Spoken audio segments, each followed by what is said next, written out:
Left my fiancée due to her abusive family. Weeks later, she's gone forever. I uncovered affairs and lies that shattered our entire friend group. I've been dating my fiancée for 4 years and engaged for 7 months. We were trying to arrange our wedding for the fall of next year. To put it plainly, her childhood was horrific. Her parents were raving narcissists, and she became the scapegoat for her 2 brothers. She was abused and expelled the moment she turned 18. However, she was an excellent student and a diligent worker. With several scholarships and part-time work, she established a successful profession and became self-sufficient. The trouble, however, was that she maintained communication with her family. None of them have changed. In fact, they have grown more financially reliant on her. They gradually re-entered her life, emotionally blackmailing her for support. They're not happy about it either. They're rude, condescending, and generally enjoy being a nuisance, but my fiancée can't say no, no matter what terrible things they say or how blatantly they try to intimidate her. I've always been aware of her family history and have supported her in dealing with it. However, during the last year, they've grown significantly more aggressive and disruptive. They are becoming increasingly frequent visitors to our home, leaving messes everywhere. Her mother behaves like Cinderella's stepmother. Her father consumes all of my beer and depletes half of the refrigerator, and her brothers pay visits sometimes, serving as mouthpieces for their parents. They practically trashed the place and left us to clean it up. Meanwhile, my fiancée is standing quietly in the corner, virtually shivering. I'm no fool. I understand the legitimate trauma and her desire to feel loved by them. She hopes they will eventually appreciate her. In case you were wondering, she has been in therapy for years to address this. For over 2 years, I've attempted to set boundaries and push these people away, but this is her house. She bought it. And no matter what my financial or emotional contributions are, she won't let me have a say in who comes over. She recently informed me that she wants to gain their acceptance, that they were correct about her, and that she must improve for their sake.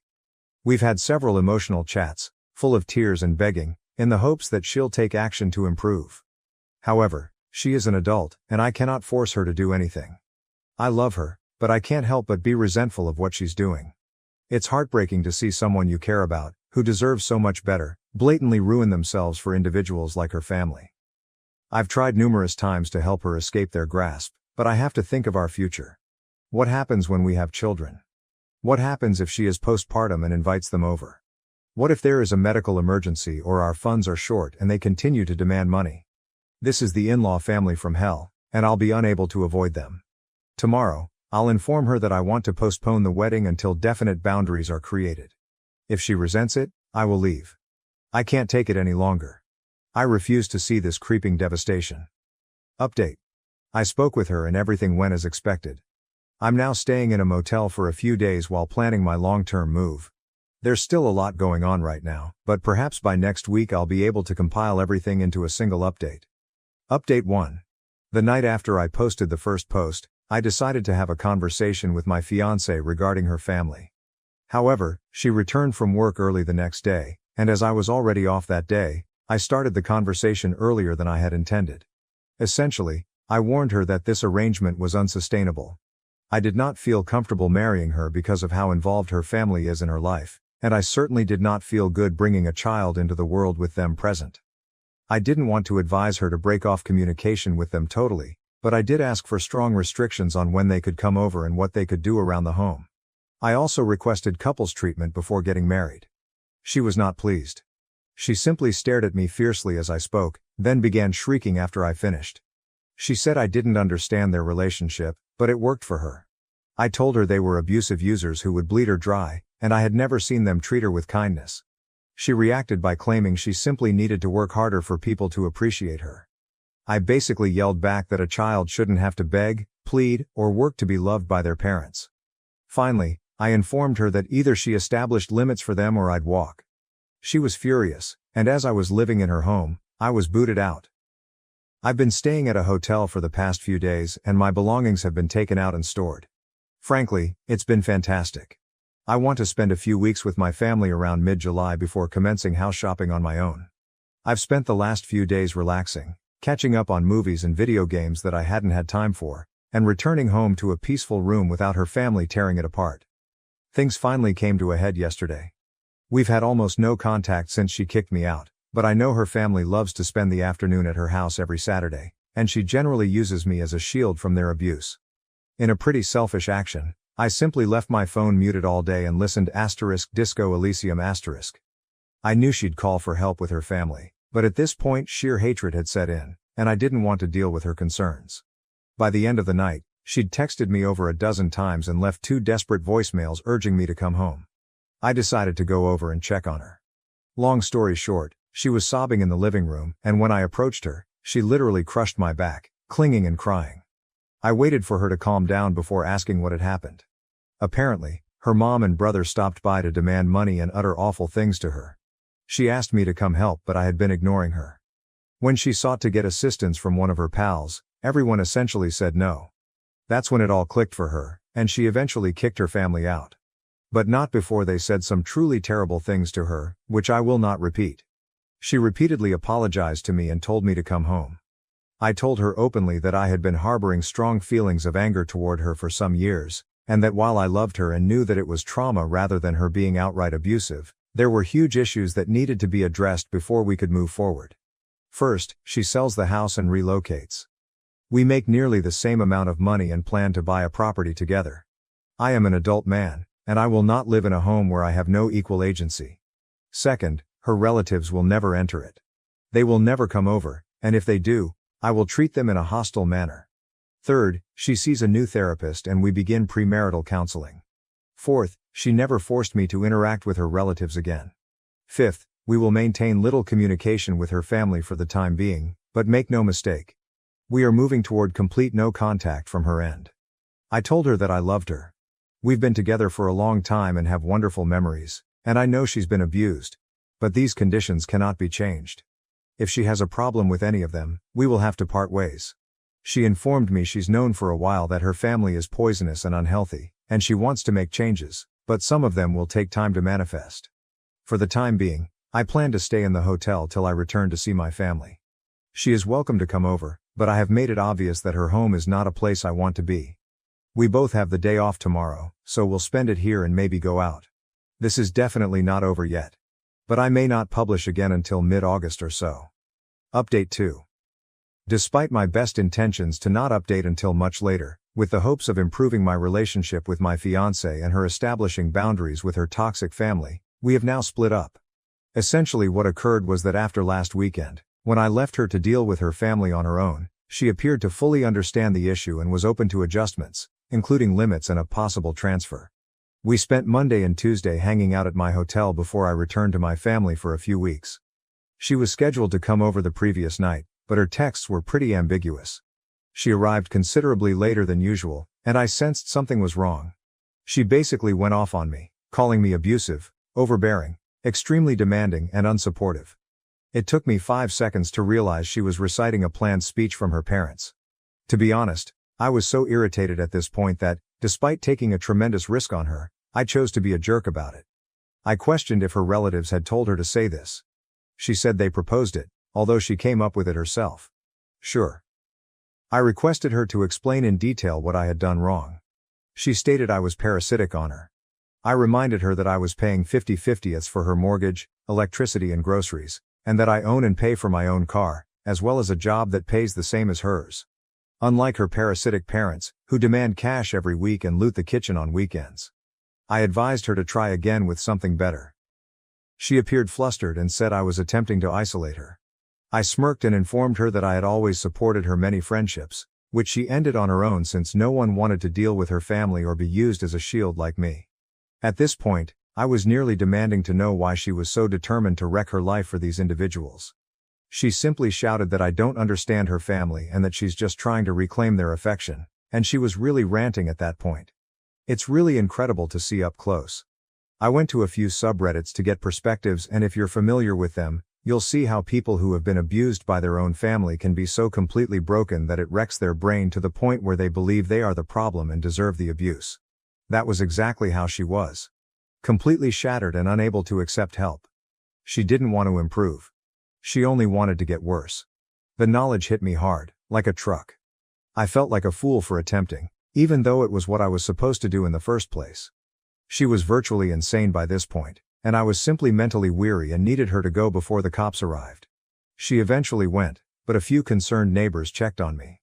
Some of her friends are aware, as they have messaged me to inquire about the situation. I told them the truth. I needed to be alone to think about what to do next. They have now revealed that she has delivered similar rants in response to their concern for her. One had even heard that she could lose her job. She is certainly taking a mental break from my understanding. She is now fully alone, plunging into a miserable, lonely existence. There's nothing I can do for her at this point, and as selfish as it may sound, I'm simply relieved it's over. Update 3. Things had mostly been wrapped up, but there remained a few loose ends. I absolutely failed to change my mailing address, which I should have done right away, so a few crucial things were delivered to her residence. I had to go get them, as well as a few other items I had left behind that I had decided I wanted to keep. She was being difficult and did not answer messages about them, so I had to go retrieve them myself. I had brought a common acquaintance just in case. Fortunately, she was cooperative in allowing me to retrieve my belongings, which was not a big deal. Everything else was another story. She said a lot of unpleasant things to me, including how she was already sleeping around, how pleased she was that I was gone, and how she was finally free from me. She said she'd be so much better off without me. All typical insults and dreadful things you'd expect from a bad breakup. You know what? It was clear that it was a scripted script from her family, and you could tell she was miserable. She looked like she hadn't slept in days. The house was a mess. She wasn't even yelling. She sounded drained and broken as she said it. She didn't even smile as she spoke. Her face was distorted with hatred and wrath. She wasn't the lady I knew anymore. That individual was gone. When I was about to leave, she was still going on. I got fed up and told her something like, "Congratulations, your friends are gone, your human shields are gone, your engagement is over, and your support is gone. Anyone who has ever treated you with dignity is no longer alive. It's only you and your family. I hope you're content while they bleed you dry." It most likely did not go precisely as described, but something similar. She simply stood there, stared at me indifferently, and walked away as I walked out the door. Tiffany, a common friend, inquired about my well-being as we were leaving. I reassured her that I was and explained that I was only preparing to return home next week. She also confirmed that she had heard that my ex had been fired for failing to show up for work for several days and effectively disappearing. They're going to try an intervention next week and have asked if I can participate, but I'm not postponing my trip because frankly, I just want a clean break. I know that if I continue involved, I will only see a steady decline into either a complete breakdown or suicide. I simply cannot do that. Despite this, I'm excited about the future. I realized I overlooked far too many red signs in the beginning. Despite all that has transpired, I am confident that I will do well. I expect this to be my final update. I'm still in town till Sunday afternoon, so something may happen while I'm here, but it won't be exciting. Update 4. I'm currently in my home state visiting family, reacquainting myself with the place. I've decided to stay here permanently and have begun the long process of looking for properties in the region. I've been doing well, going out with friends and family. A handful of mutual friends with my ex-fiancée have told me what's been going on, and things appear to be improving. The intervention was supposed to take place on Sunday, but Saturday night after her family paid her another visit, she called pals in a fit of mania. It appears that she has now realized how horribly she screwed up. It was a full-blown panic episode and meltdown that landed her in the emergency room. Needless to say, she finally admits how miserable she is and how horribly she has messed up her life. Apparently, she attempted to phone me, but I had blocked her. She still has a job, and the information about her losing it was incorrect, but she is hanging by a thread there. Her supervisor has effectively told her to take a few weeks off work to clear her mind. Her friend circle is quite close. My ex was a really helpful and supportive friend, so it's understandable that her friends are going to such lengths to aid her. However, there is an implicit agreement that if she returns to her old ways, they will all allow her to sink on her own. She's doing as well as can be expected, however her family has continued to bother her with phone calls and messages. They attempted to visit her residence but were strongly redirected by friends and neighbors. I hope she understands the type of support system she has. As trashy as family arguments generally are, her parents and brothers have taken it to Facebook, which, according to what I've heard, has worked to my ex's advantage. It has exposed their behavior to a larger audience and appears to have silenced them for a short time. Finally, she had one of our common friends deliver a note to me. Essentially, She was confessing that all of the horrific things she said to me were lies and that her family had pressured her to say them, which I had known all along. She apologized for how things ended and hoped we could reconnect someday. Unfortunately, I had to explain that we needed to stay apart for good and that she should focus on her recuperation. I informed her that while I still care for her and wish her the best, this was our final goodbye. The message appears to have been sent and her friends are assisting her in processing it. She has a long way to go, but I hope she finds peace as I do. Comments. OOP regarding the ex's parents' opinions. OOP, they simply tried to play the "your daughter is ungrateful and cruel" card with close friends and family, only for a slew of people to call them out on their actions. Take this with a grain of salt, as it is unsubstantiated, but according to one source, in retribution, people began phoning one of the brothers' workplaces and leaving critical reviews on their Facebook page, airing all of the dirty laundry. It's not going well for him, although this is unconfirmed. Top comment. Her parents and brothers have escalated their family feud on Facebook. There were no falsehoods discovered. I applaud OOP for avoiding that disaster as much as possible. It's much better for this woman if she understands that her decisions have real repercussions, and if she doesn't want such consequences in the future, she needs to perform serious self-improvement. Update 5. I've been doing pretty well since I returned home. All of my belongings arrived safely, and I am now living with my family while I look for a new home. I've set up my employment here and have been back at work for the past week. I occasionally come here to comment and post, but that is all. Unfortunately, despite the best intentions of my ex's friends, the scenario has now ended in the worst possible way, and the friend group has been fractured as a consequence. My ex took her own life. Almost everything I'm about to say I learned last night. Since I left, her friends had been assisting her in getting back on her feet, encouraging her to seek better therapy, establishing boundaries with her family, and getting her out of the house. They definitely went above and above. Tiffany, the friend who was there to help me the last time I spoke face-to-face with my ex, became suspicious when she noticed my ex being touchy-feely with her boyfriend Daniel, while they were hanging out at her place. I don't sure exactly when things progressed, but Tiffany ultimately got hold of her boyfriend's phone when he was sleeping and discovered highly sexual messages between him and my ex. These texts were more than 5 months old, which surprised me greatly. Tiffany clearly lost it and informed everyone. Nobody could have predicted the drama that unfolded. Daniel, Tiffany's now ex, threw another member of the friend group, Joseph, under the bus, alleging he had covered for him. Joseph's girlfriend in turn dumped him and kicked him out of her home. A friend group of about 9 people, including my ex, nearly imploded. Tiffany and Joseph's ex are the only ones that continue to communicate. Mind you, when I was being told all of this, I was informed that, despite the fact that I had been gone for almost a month, everything had occurred within the first week of my absence. My ex immediately lost her entire support system and was accused of everything. This simply exacerbated her already deteriorating mental health. Of course, everyone was curious as to why she had done such things to one of her closest friends. She simply stated that they had become close and that he was a terrific support system for her. Of course, she'd told her family about him, and they approved of him over me.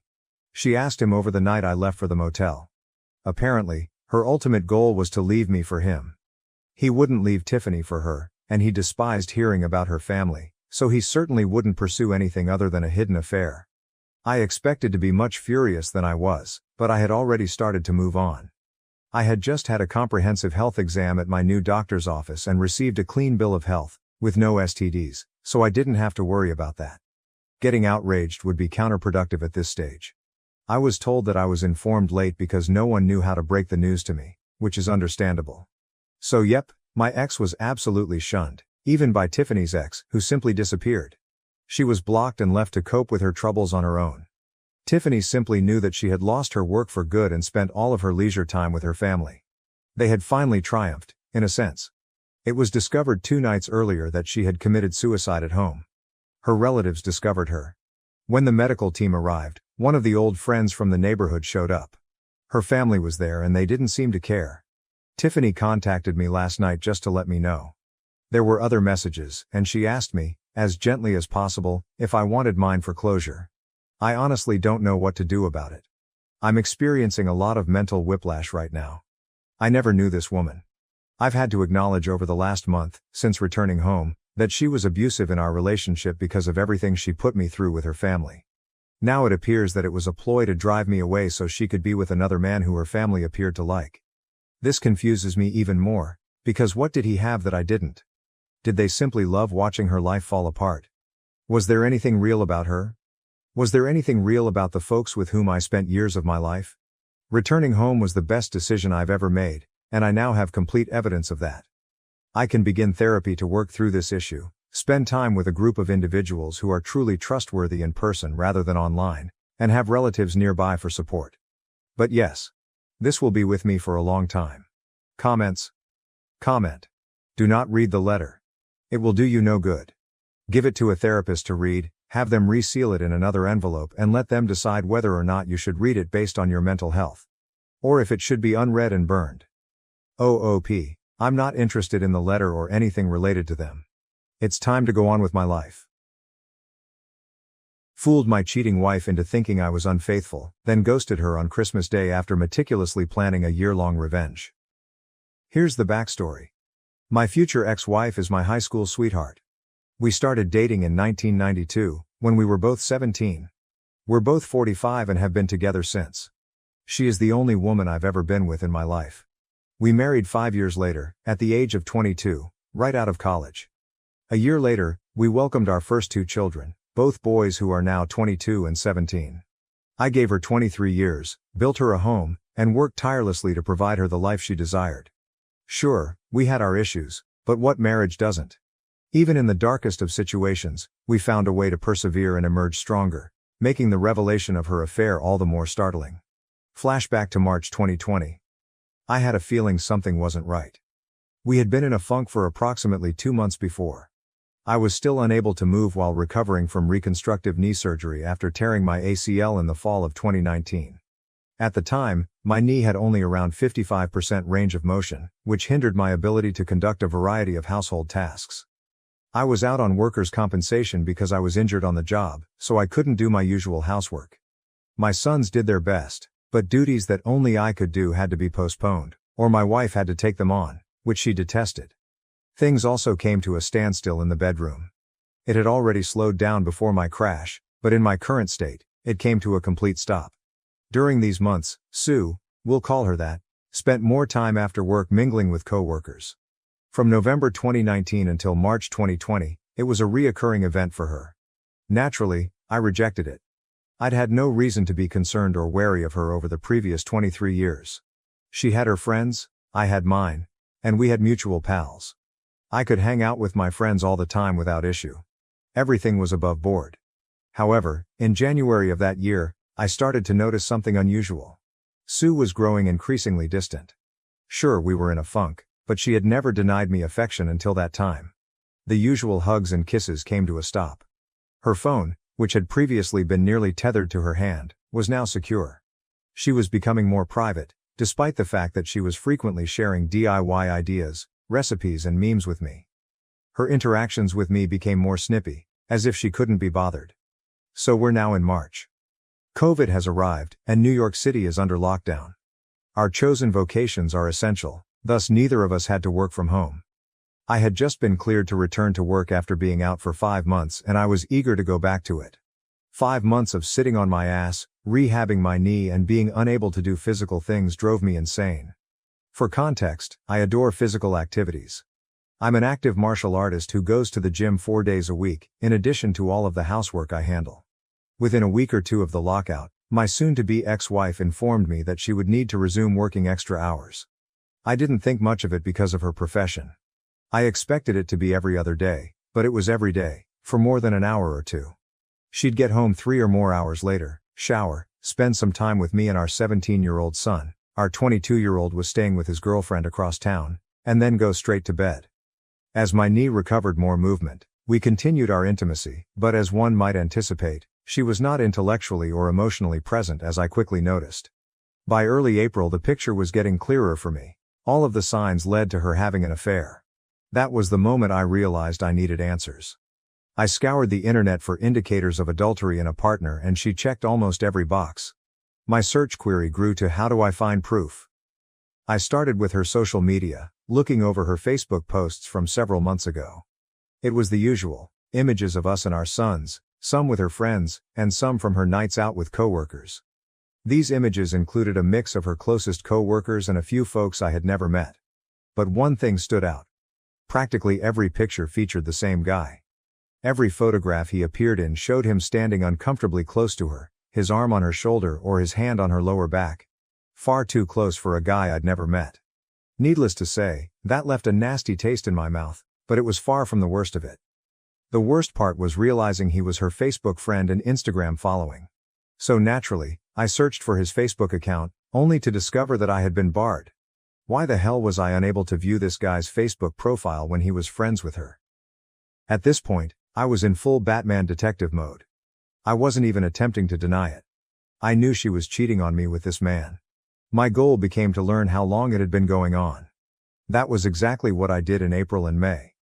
Until then, I had no idea how much data could be pulled from phone records, text messages and email archives. We have a family cell phone contract, so I had access to a significant amount of data. My soon-to-be ex-wife's data history revealed that the two most common phone numbers she used between October 2019 and April 2020 were mine and one I had never seen before. Can you guess whose number it was? A quick Google search revealed that the individual in the photographs was the identical one who had blocked me on Facebook. We'll just name him P since that's who he is. The picture is clearer at this point, but many of their discussions and texts were disjointed, so she deleted a big number of them. I knew she was cheating on me with this person. But the statistics didn't prove it.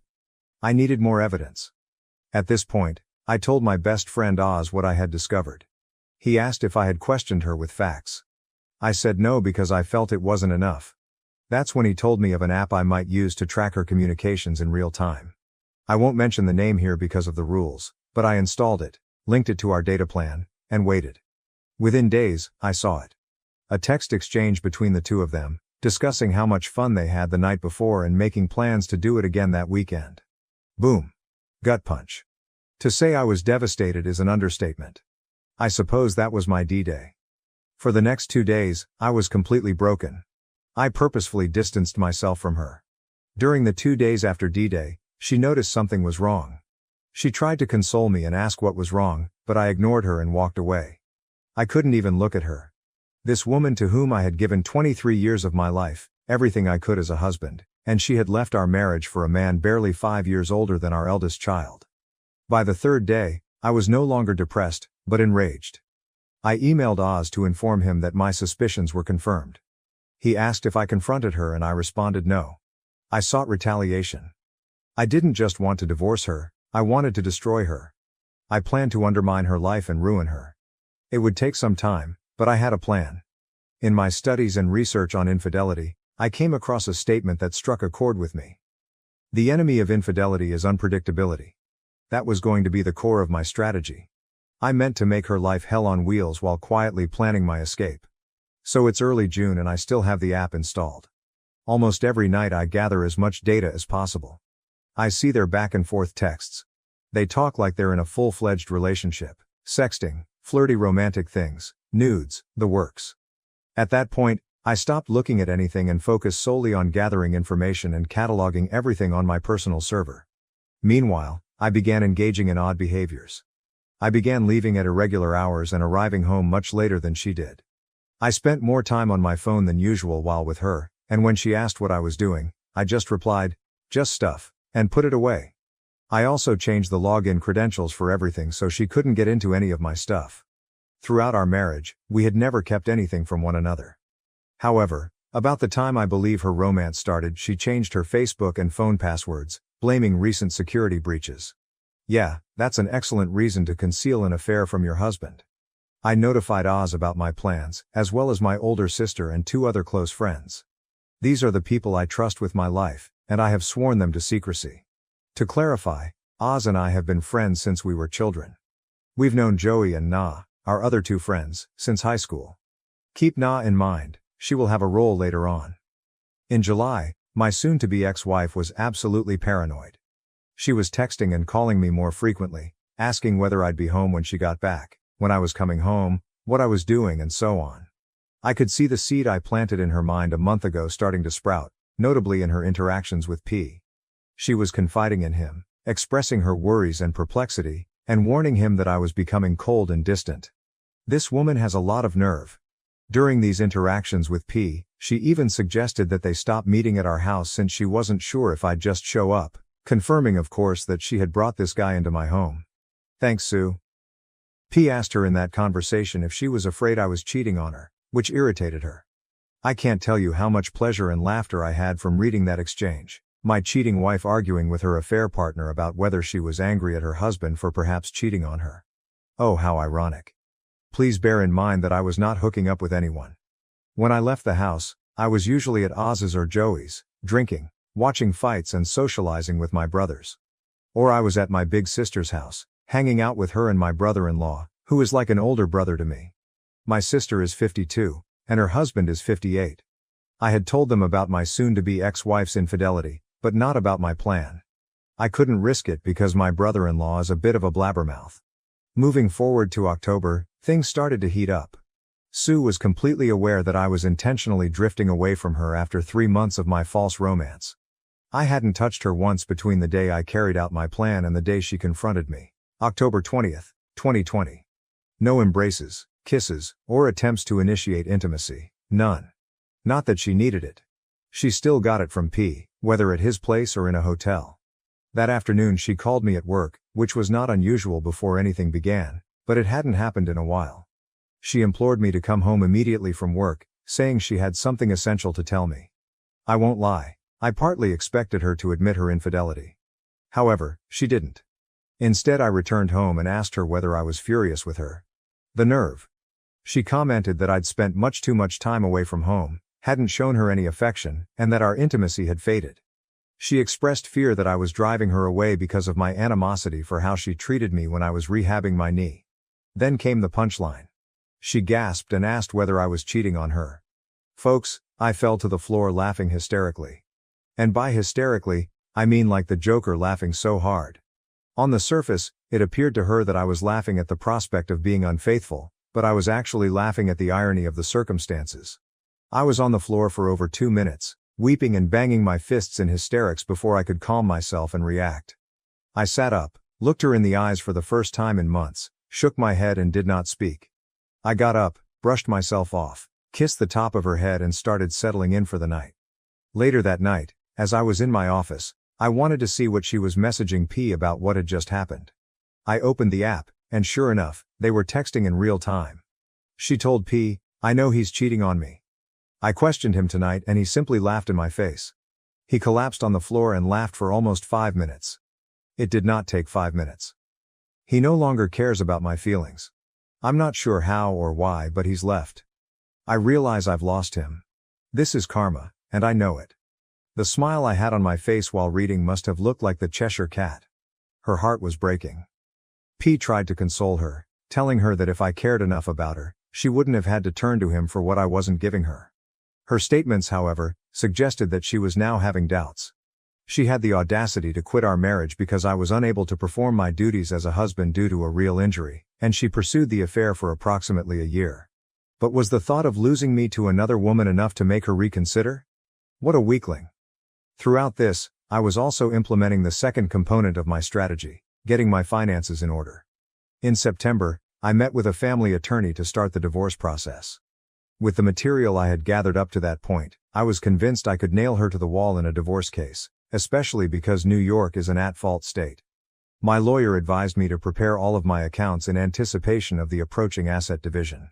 I went a step further, secretly removing all of my funds from our joint account and deposited them into my own.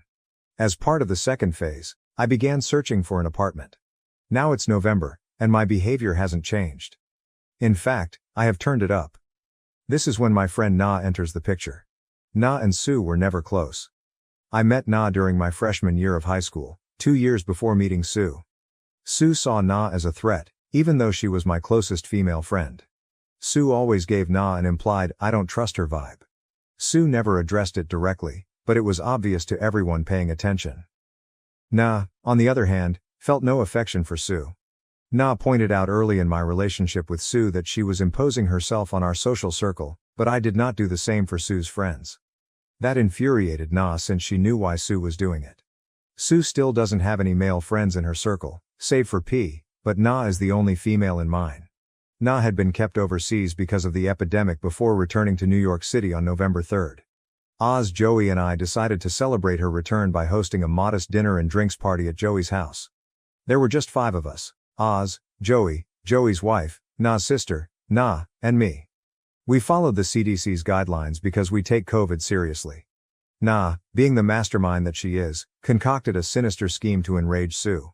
She suggested we take some photos of Sue and P, similar to those I found months ago, and post them on Facebook. This is precisely what we did. Sue learned about it on the 5th, when a few friends viewed my updates and saw how uncomfortably close Na and I appeared in the images. Sue was perplexed by this, especially because she still suspected I was cheating. I'm almost convinced she wanted to accuse Na, but she knew Na had been in Europe for the majority of the year. Still, it didn't stop her from attempting to dress me down that night since, as she described it, I was handsy in the pictures. I recognized this as a good opportunity to deliver the opening jab for my knockout punch. I inquired, "So how about the images of you and P from last year? He was really handsy in them, but did you notice how upset I was about it?" Deer in headlights. It was the first time I'd mentioned the guy's name in all of this. The hamster wheel in her head began to whirl in real time as she struggled to understand those photographs. She had no idea I had seen them up until that time. That's how rarely I use Facebook. When I do, it's like an event for others, which is why the images with Nina drew so much attention in our networks. She explained them away. "He's like that with everyone. He's just a very friendly guy. I get how it appears, but there is nothing there. I am sorry if the photographs offended you. I'll erase them." No, the photographs were not the cause of my problems. The thought of you banging this guy for a year while lying to me about working extra hours and hanging out with friends has destroyed me. However, as Lieutenant Worf from Star Trek TNG memorably stated, "Vengeance is a dish best served cold." Sue became overly attached and attentive to me following that night, which was frustrating. She'd want to begin warmth and closeness, but I'd stop her at every opportunity. I was constantly recording whatever she said to P. By this point I had gone entirely numb. Any motivation I had to save my marriage was gone. I checked out on the day I executed the first phase of my strategy. She was telling him that I had gotten worse, that she didn't know what to do and that she believed I detested her. I did. Then she dropped the bombshell. She announced she could no longer see P. Her guilt was intense, and she felt like punishment was strangling her. She couldn't risk losing me. She claimed to love P deeply, but she was still in love with me and sought to save her marriage before losing me. No, my sweetheart. You were about 8 months too late for that. P lost it, saying beautiful things like, "He doesn't love you the way I love you. You are making a mistake. You can't just dismiss me like that." That text chain was their last until around 3 weeks ago. Sue was in uncertainty for the rest of November and December, trying to figure out where my headspace was while also unsure whether I was being unfaithful. Meanwhile, P was constantly blowing up her phone. But she did not respond. I noticed her checking her phone regularly, but she quickly set it aside. Meanwhile, phase 2 of the plan was officially finished. The divorce papers were completed. I'd found a studio apartment in Co-op City, a neighborhood recognizable to New Yorkers, and signed a 2-year contract. All of my money was in my own account. I was ready to throw my haymaker. Now it is Thanksgiving. My oldest son and his girlfriend were throwing a modest reunion for our immediate families, which included my oldest, his girlfriend, her parents, she is an only child, myself, Sue, and our youngest. We had a great night. My oldest girlfriend is training to be a chef, and she did all of the cooking herself. Let me tell you, the chick can cook. To give the impression that nothing was wrong between Sue and me, I expressed affection for her several times that evening, including kisses on the cheek, charming small hugs, and wrapping my arms over her shoulders from behind. She was aware of and loved the gestures. Keep in mind that this was the first time I had touched her since kissing the top of her head the night she confronted me in October, roughly 2 months prior. I won't lie, I was horrified by it, but I had no choice. I could not jeopardize the plan. My distancing from her in front of our sons, my oldest's girlfriend and her parents would raise alarms. My youngest elected to spend the night with his elder brother, so Sue and I returned home. On the drive home, she thanked me for being so nice to her and said, "I don't know what you're going through, baby, but I'm here for you." I had to stop myself from busting out laughing again and answered, "I know, I just need time." For the first time since spring, we had sex that evening.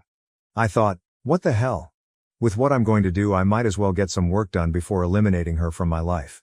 I won't get into specifics, but it wasn't love. When I finished, she was a ball of flesh laying there, trying to figure out which way the truck that had run her over had gone. There will be no cuddling or anything afterwards. To her amazement, I just got up, washed and fell asleep in my office. However, I wore a condom for the first time in nearly 2 decades. She was perplexed, but she didn't ask questions. I had no intention of going raw on her, knowing she had done so with P for months. I awakened the next day and launched my handy surveillance program. For the first time in weeks, she responded to P. The dude went full Neela. He expressed his feelings for her, saying she was wasting her time trying to rekindle a dying flame in me, and that she had been in prison with me for 23 years and deserved to feel the love and affection of a man who adored her. Mind you, this guy is 27 years old, only 5 years older than our oldest son, and he was that asterisk hurled at a 45-year-old married mother of 2. What a fantastic high-quality guy she chose to destroy our marriage and the home we had built for ourselves. Isn't he a beautiful boy with a compassionate side? She responded by saying essentially the same thing she had when they last spoke. She loved him and enjoyed their time together, but she couldn't lose me. She stated that I was still the love of her life, but there would always be a place in her heart for him, and they could be friends if he so wished. But their physical relationship had ended. He persuaded her to meet him one last time that week, and she consented. One more for the road, right? Who am I to say anything? That's just what I did to her the night before. Of course, I saved all of this in the archive I had built. On December 4th, the third and final phase of Operation Shinobi Ghost started. The divorce paperwork was completed, my new place of residence was established, and now I needed to gradually begin moving my possessions out of the house. But first, I needed to tell my boys. That Friday night, I invited my oldest to join me at my office. I laid everything out on the table, except for the specifics. Their mother had been cheating on me for about a year, and I was preparing to file for divorce. My 17-year-old was particularly touched by this since he had recently experienced his first taste of infidelity. His first girlfriend had cheated on him just 4 months previously. The notion of his own mother being capable of doing such a thing tore his heart apart for the second time. My oldest handled it much better and suggested that he take his brother in to live with him until everything was settled, which I agreed to. We packed some of his possessions and he inquired, "Are you going to be okay?" I replied, "Yes, youngster, I am going to be okay, as are you. We will be all right, I promise." Then they were gone. The most difficult part was now accomplished and it was time to arm the nuclear weapons. Over the next 2 weeks, Oz would help me remove some of my most sensitive belongings out of the house on a regular basis. I gave him a list of everything he needed to get while Sue and I were at work and left him with a spare key. Sue would not have realized anything was missing until someone told her.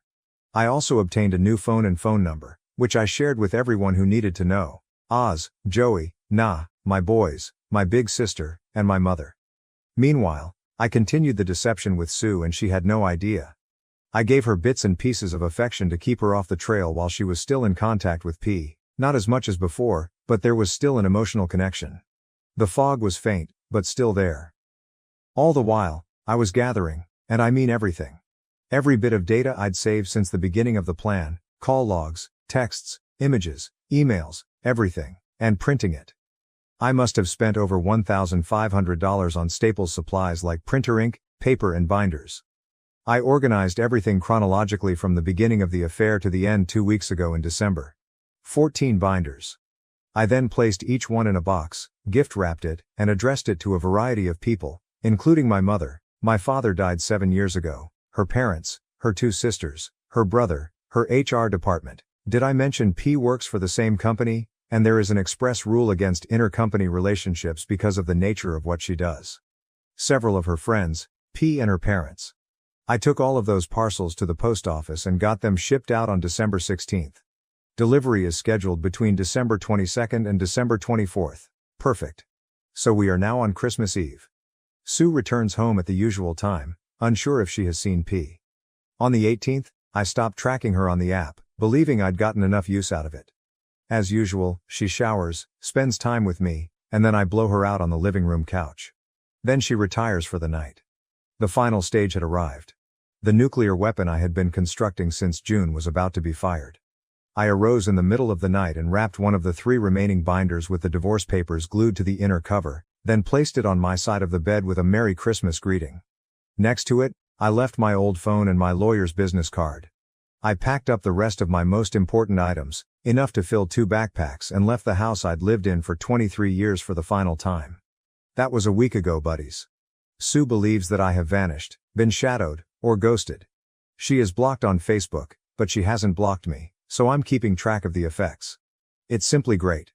My packages have arrived at their destinations, and Sue has been crucified. Her younger sister dressed her completely down. Both of her parents have condemned her. My mother totally destroyed her, like holy crap. I know my mother is harsh, but what she called Sue was ridiculous. Sue has been feverishly trying to find out whether anyone knows where I am, but those who do are not saying anything. She's desperately attempting to contact me all over her Facebook feed, possibly because she knows I'm looking. But I won't say anything to her without my lawyer present. That'll be the next time I share oxygen with her. She can't use the narrative to make me appear bad because I've exposed her to everyone she cares about. According to a mutual acquaintance who works for the same company, she and P will be placed on administrative leave starting tomorrow. So, excellent news, she will most certainly be unemployed by 2021. Regarding the final 2 binders, one has been delivered to my lawyer as the final piece of evidence for my impending divorce. The last one I stored in my storage unit, to be burnt in Joey's fire pit after the divorce is finalized. Do I feel sad about it? Not in the least. For 23 years, I treated her well. I gave her the home she wanted, the family she sought, the life I thought we both deserved, and unconditional love. Never did I falter. Never did I stray. Never did I consider breaking my vows. When an issue developed that I suspected was interfering with our marriage, I addressed her and explained the situation, and we worked together to remedy it as best we could. She chose to seek solace in another man's bed rather than come to me and communicate her discontent with her current intimate situation. She decided to go out with a young punk who gave her tingles. So no, I'm not sorry for whatever I did to or for her. I do not care if she ends up in hell. The most I could lose is my home, a car, and possibly a few $100s each month in alimony. However, because the divorce is filed under the adultery statute in New York State, which is an at-fault state, this may be waived based on the overwhelming evidence I've shown. She's dead to me, and I'll never look back. Quick edit. Under certain circumstances, NYS is not fully to blame. Yet a divorce can be filed at fault, as my lawyer has advised me. I'll meet with the soon-to-be ex-wife and her lawyer tomorrow. I suppose I will just post an update here. Update. I deceived my unfaithful soon-to-be ex-wife into thinking I was cheating, then disappeared and served her on Christmas Day. Christmas Day was the first full day I spent in my new apartment. It's still a work in progress because I want to buy more stuff, but I consider it my home because I'll be here for at least 2 years. My boys and the eldest girlfriend came over and spent most of the day with me. The girlfriend brought over homemade snacks and made a great lunch. I got to sit down and talk to my sons in a way I hadn't in a long time, which was nice. My big sister also stopped over with additional snacks and hung out with us. It was the first time she had seen her nephews in nearly a year. Having all of them there was extremely beneficial to me because I feel I would have drunk myself to death if I had been alone. Everyone left about 8 p.m., and I decided to go hang out with Joey and his wife Claudia.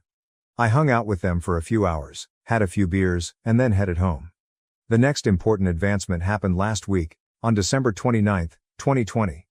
Nina texted me about midday, asking whether I was busy that night. I of course was not, so we agreed to meet after I ended work. She showed up and we went to a diner near where I worked. We're doing indoor eating at 25% capacity in NYC thanks to the Rona, but there's rarely a wait because many of us don't eat out very much these days. Regardless, once we were seated and had ordered our dinner, Nina essentially laid all of her cards on the table. And I knew what was coming. She basically admitted that she had liked me since we were teenagers but never had the opportunity to tell me because Sue swooped in and took me before she could. For context, I've known Nina for 2 years longer than Sue. As previously said, she is the 4th point on my social square, with myself, Oz and Joey. We were the social misfits in high school, raver youngsters who didn't fit into any of the other cliques. Nina struggled with her weight and developed diabetes. She was the heavy-set goth lady who was really cool, but no man ever looked twice at her. However, we have always had chemistry. Nina now works as a personal trainer and yoga instructor. She was the ugly duckling that grew into a stunning swan, if I may say so.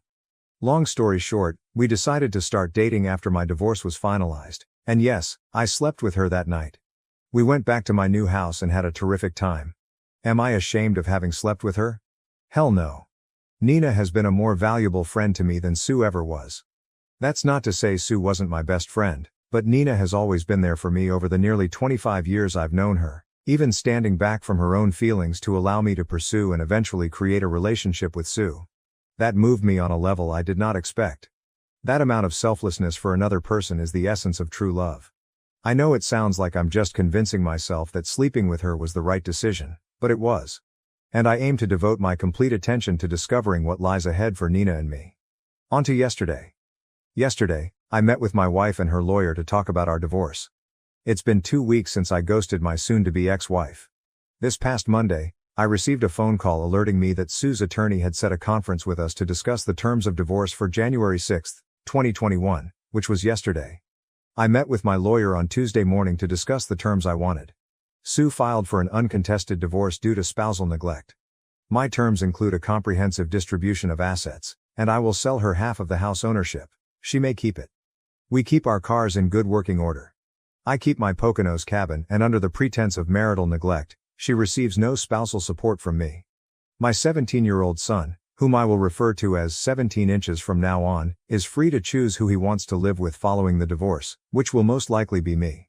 So on Wednesday, I arrived at my lawyer's office dressed as Johnny Cash. My wife and her attorney were there, and she looked like a wreck, barely holding it together.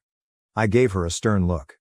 I won't burden you with legal language, but her lawyer proposed terms of reconciliation.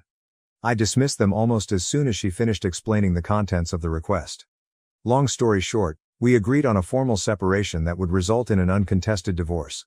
The only modification is that I will pay her $653 per month in temporary spousal support to cover the cost of utilities until she finds work again. Yes, she was fired for messing about with P.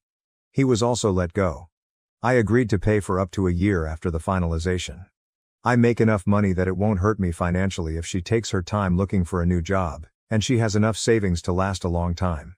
She is alone after a full calendar year since the divorce was finalized. A little price to pay for getting rid of her crooked ass.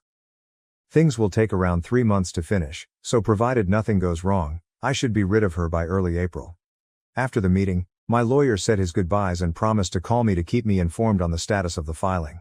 Sue followed me down the street pleading, "Can we talk?" I figured I'd provide her with at least that. She remained calm during the discussion but burst into tears outside, apologizing and explaining that she never intended for it to get as far as it did. She explained that she never anticipated falling in love with P, but when she felt I was cheating, she realized how terrible it was to betray her own marriage in this manner. She begged me if I could ever find it in my heart to forgive her, and if we could try again in a few years. She can't imagine her life without me. I advised her to start envisioning it right away because it would be the last time I spoke or saw her. I informed her that 17 inches is virtually a man and capable of making his own decisions about his future. I claim I gave her half of my life and all of my unconditional love, but she, in her own words, fell in love with another man. I will never forgive her. My feelings for her were progressively drained during the months she confided in and confessed her love to P, rather than approaching me and telling me she was dissatisfied with how things were going between us. I told her that I used to love who she was, but now I loathe who she is, and that if I never see her again, it will be too soon. Here we are, on the sidewalk in Midtown Manhattan, with her causing a commotion and weeping her eyes out. A few individuals strolled by, throwing sideways glances, but I didn't mind. I didn't want to disgrace her in public.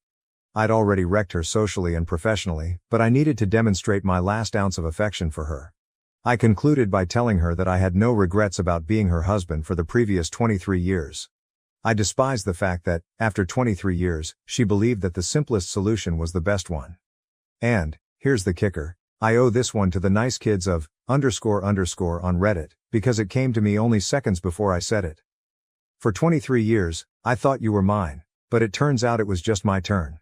Then I inserted my Raycons, turned around and walked away. Later that night, her father contacted me to apologize.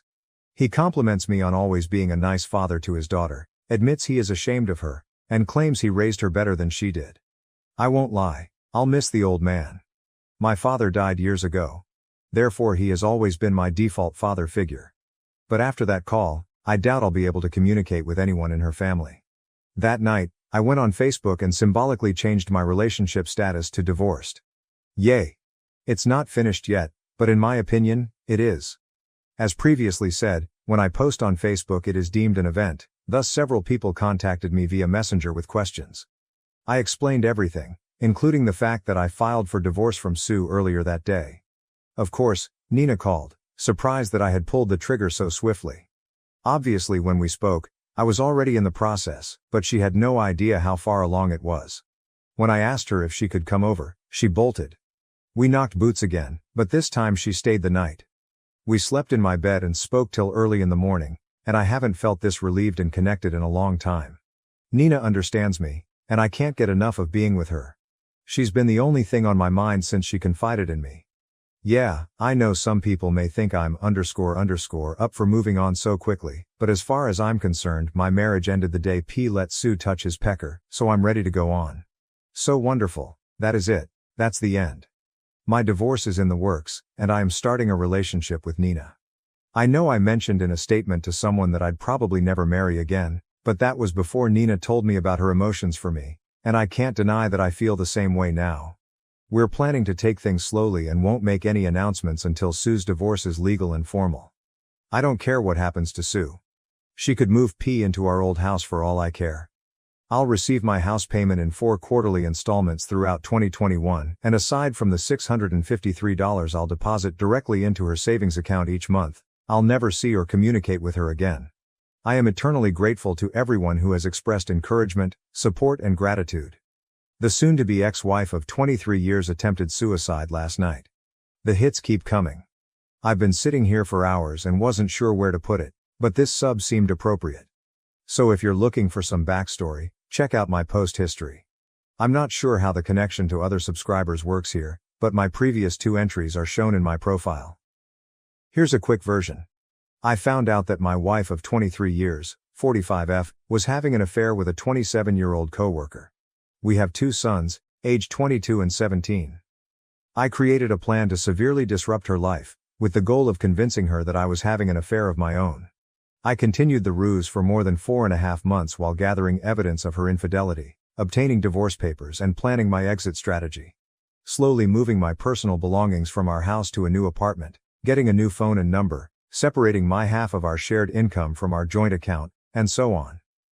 On December 16, 2020, I gathered all of the evidence of her affair that I had compiled, printed it from beginning to end, filed it in 14 binders, packed 11 in gift-wrapped boxes, and mailed it all to the most important people in her life, as well as her HR department, with an ETA of December 22, 2020.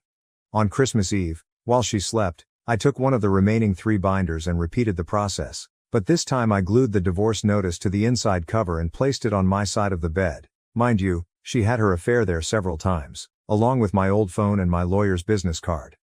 I shadow ghosted her. Her life fell apart during the next 4 days. Her family had effectively excommunicated her. Her friends, who were uninformed of the affair, shunned her, and my mother reprimanded her, calling her the most vile and derogatory insults you could imagine. Her lover and she were both put on administrative leave and eventually fired. We had our divorce hearing last week and agreed on a formal separation that will result in an uncontested divorce, subject to a few requirements for transitional income because she is still unemployed. I'll pay for the utilities, $653 per month, until she finds a job or until 1 year after the divorce is finalized, which is expected in 3 months. She keeps her home, car, and half of the marital assets. I keep half of the assets, which include my car, motorcycle, boat and vacation house, a cabin in the Poconos. Following the hearing, we had one final conversation in which she attempted to excuse her infidelity and pushed me to give her another chance once the divorce was finalized. Of course, I said no, told her some harsh words, and walked away forever. This brings us to last night.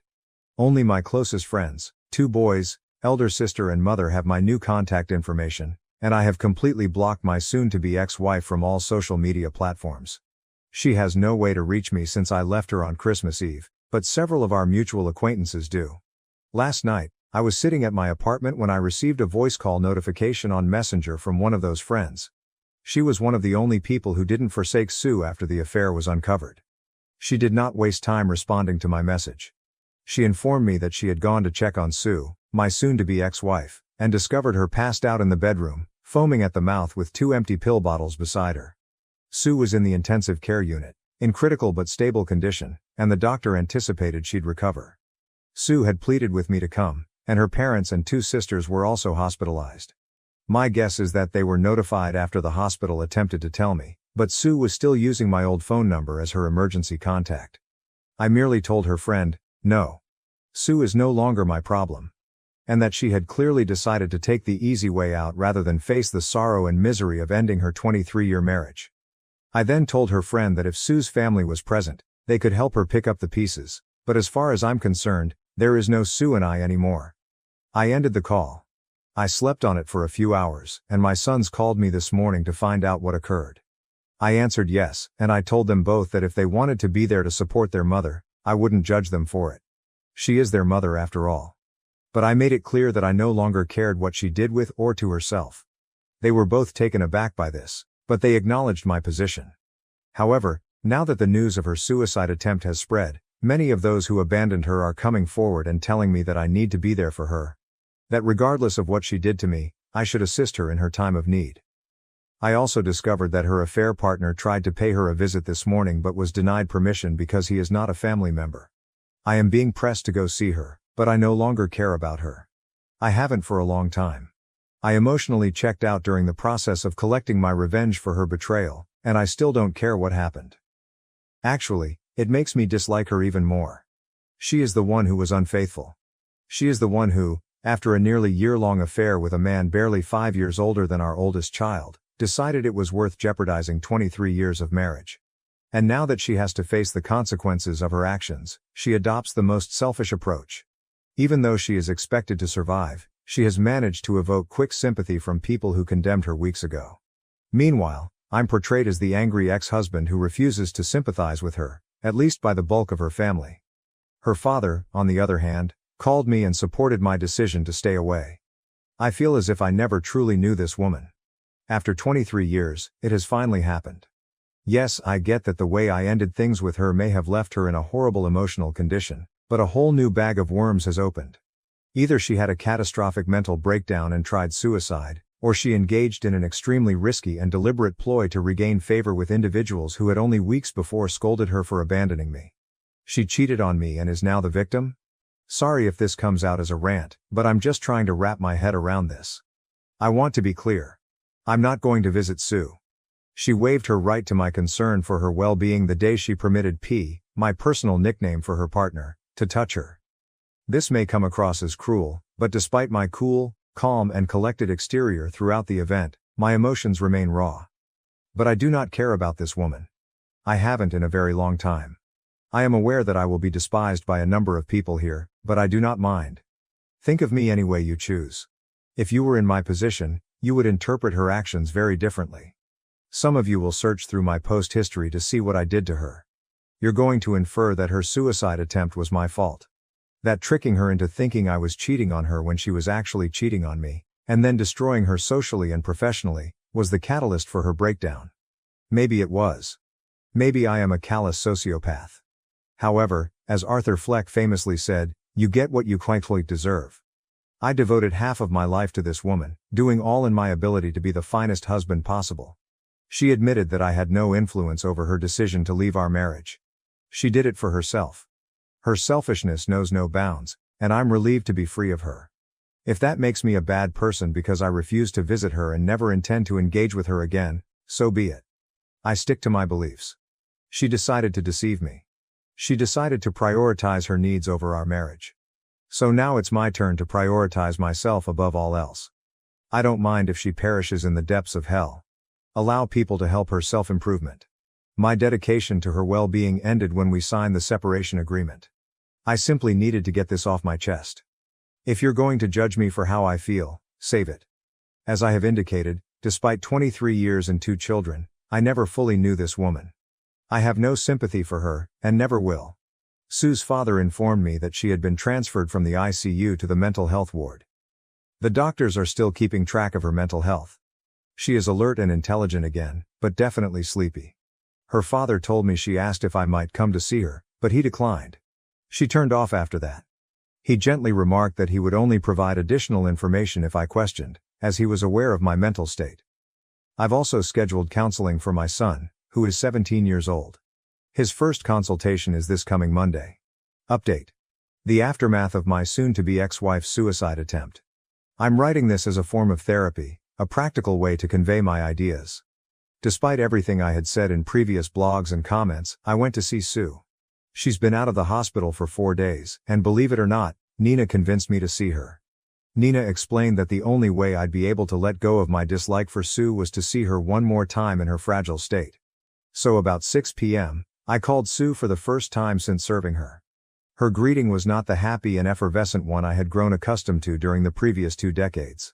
Her voice seemed harsh and faint. When she heard my voice, she burst into tears. It took her nearly 3 minutes to gather her composure and speak again. Before she could say anything, I told her I'd be there by 8 p.m., and she agreed. My prior home is around an hour to an hour and a half away from Co-op City, where I currently live. I grabbed a bite to eat at the neighborhood pizza and left. I arrived at 7:47 p.m., and she was already at the door when I drove into the driveway. As I neared, I realized the toll her actions had taken on her. She appeared noticeably thinner, the unhealthy kind of emaciated. Overall, she resembled the walking dead. The first thing she tried to do was come in for a hug, but I stopped her. She understood I wasn't there to console her and quickly backed off. We went inside and sat in the living room. Sue almost immediately told me that she wanted to be transparent about everything. She told me she couldn't live with her guilt over what she'd done to me and the boys. She entered a downward spiral of shame and misery after we signed the separation agreement, culminating in her suicide attempt. Her friend, who contacted me from the hospital, saw her behavior and started coming over to check on her. She stated that the doctors told her that if she hadn't been discovered 1 hour earlier, she would have survived. She stated that she had failed me as a wife.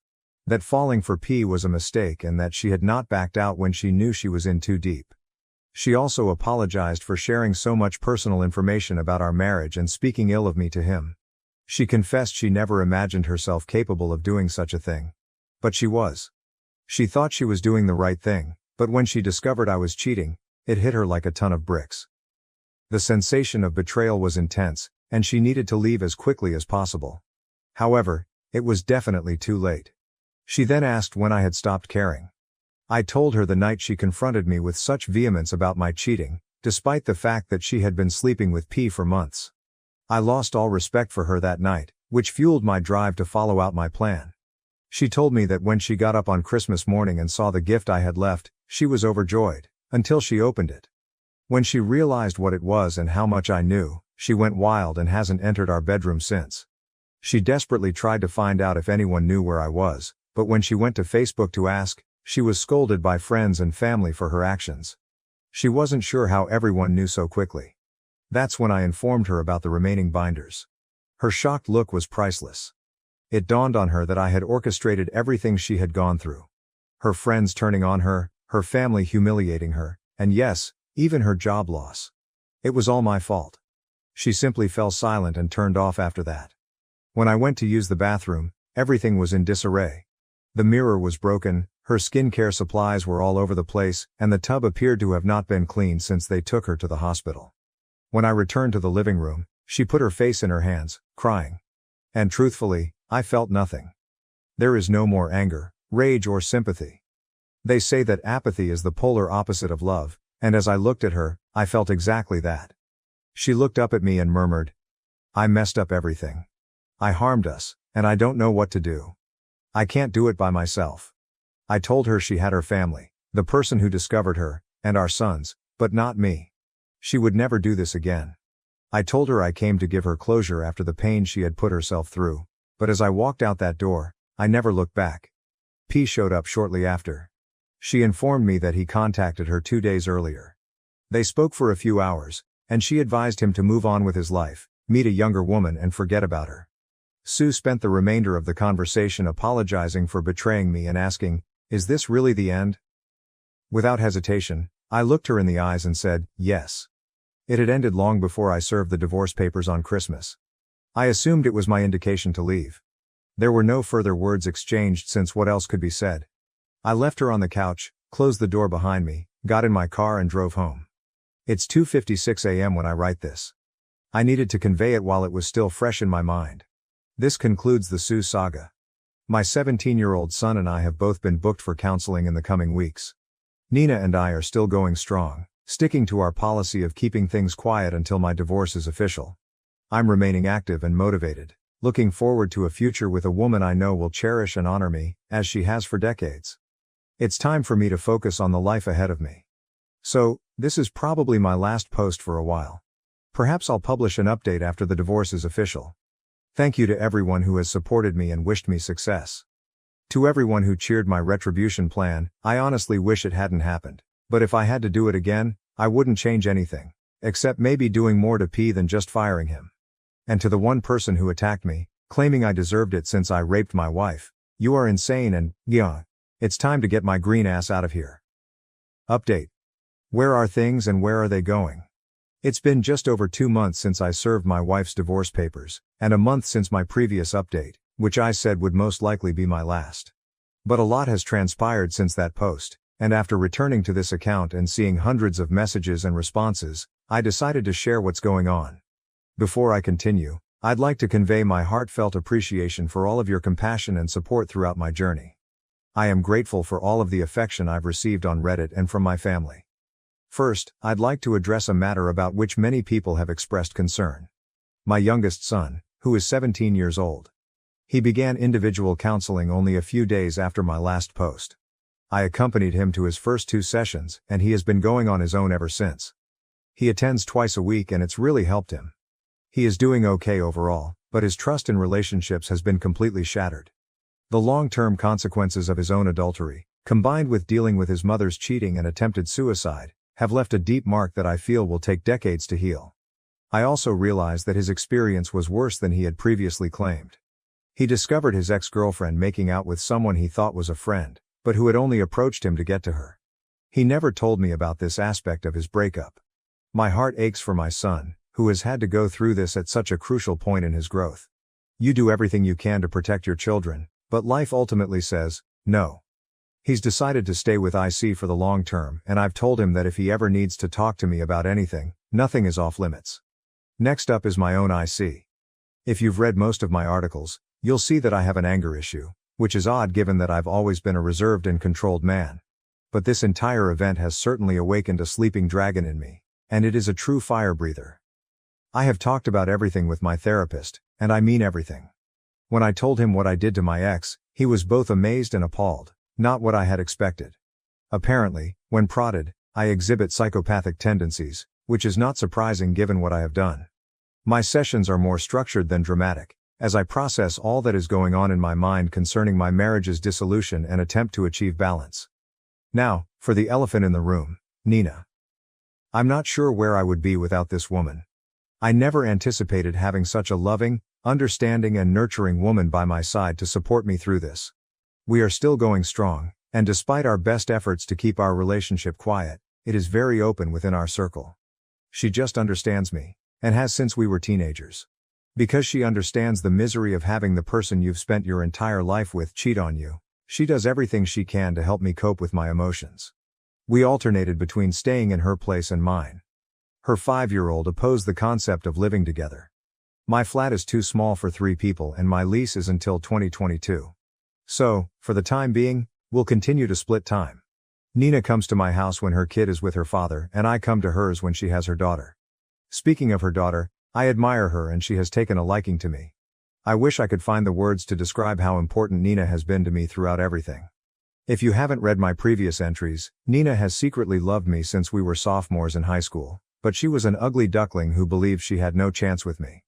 She deliberately sat by and watched me pursue, date and marry my soon-to-be ex-wife Sue, knowing how she felt. She kept this a secret for nearly 25 years, until a week after my divorce hearing, when we met for dinner and she revealed everything. I feel privileged to have her in my life. We are constantly discussing what the future holds for us. We are not getting married since we have both been burned by marriage, but we have discussed having a civil partnership.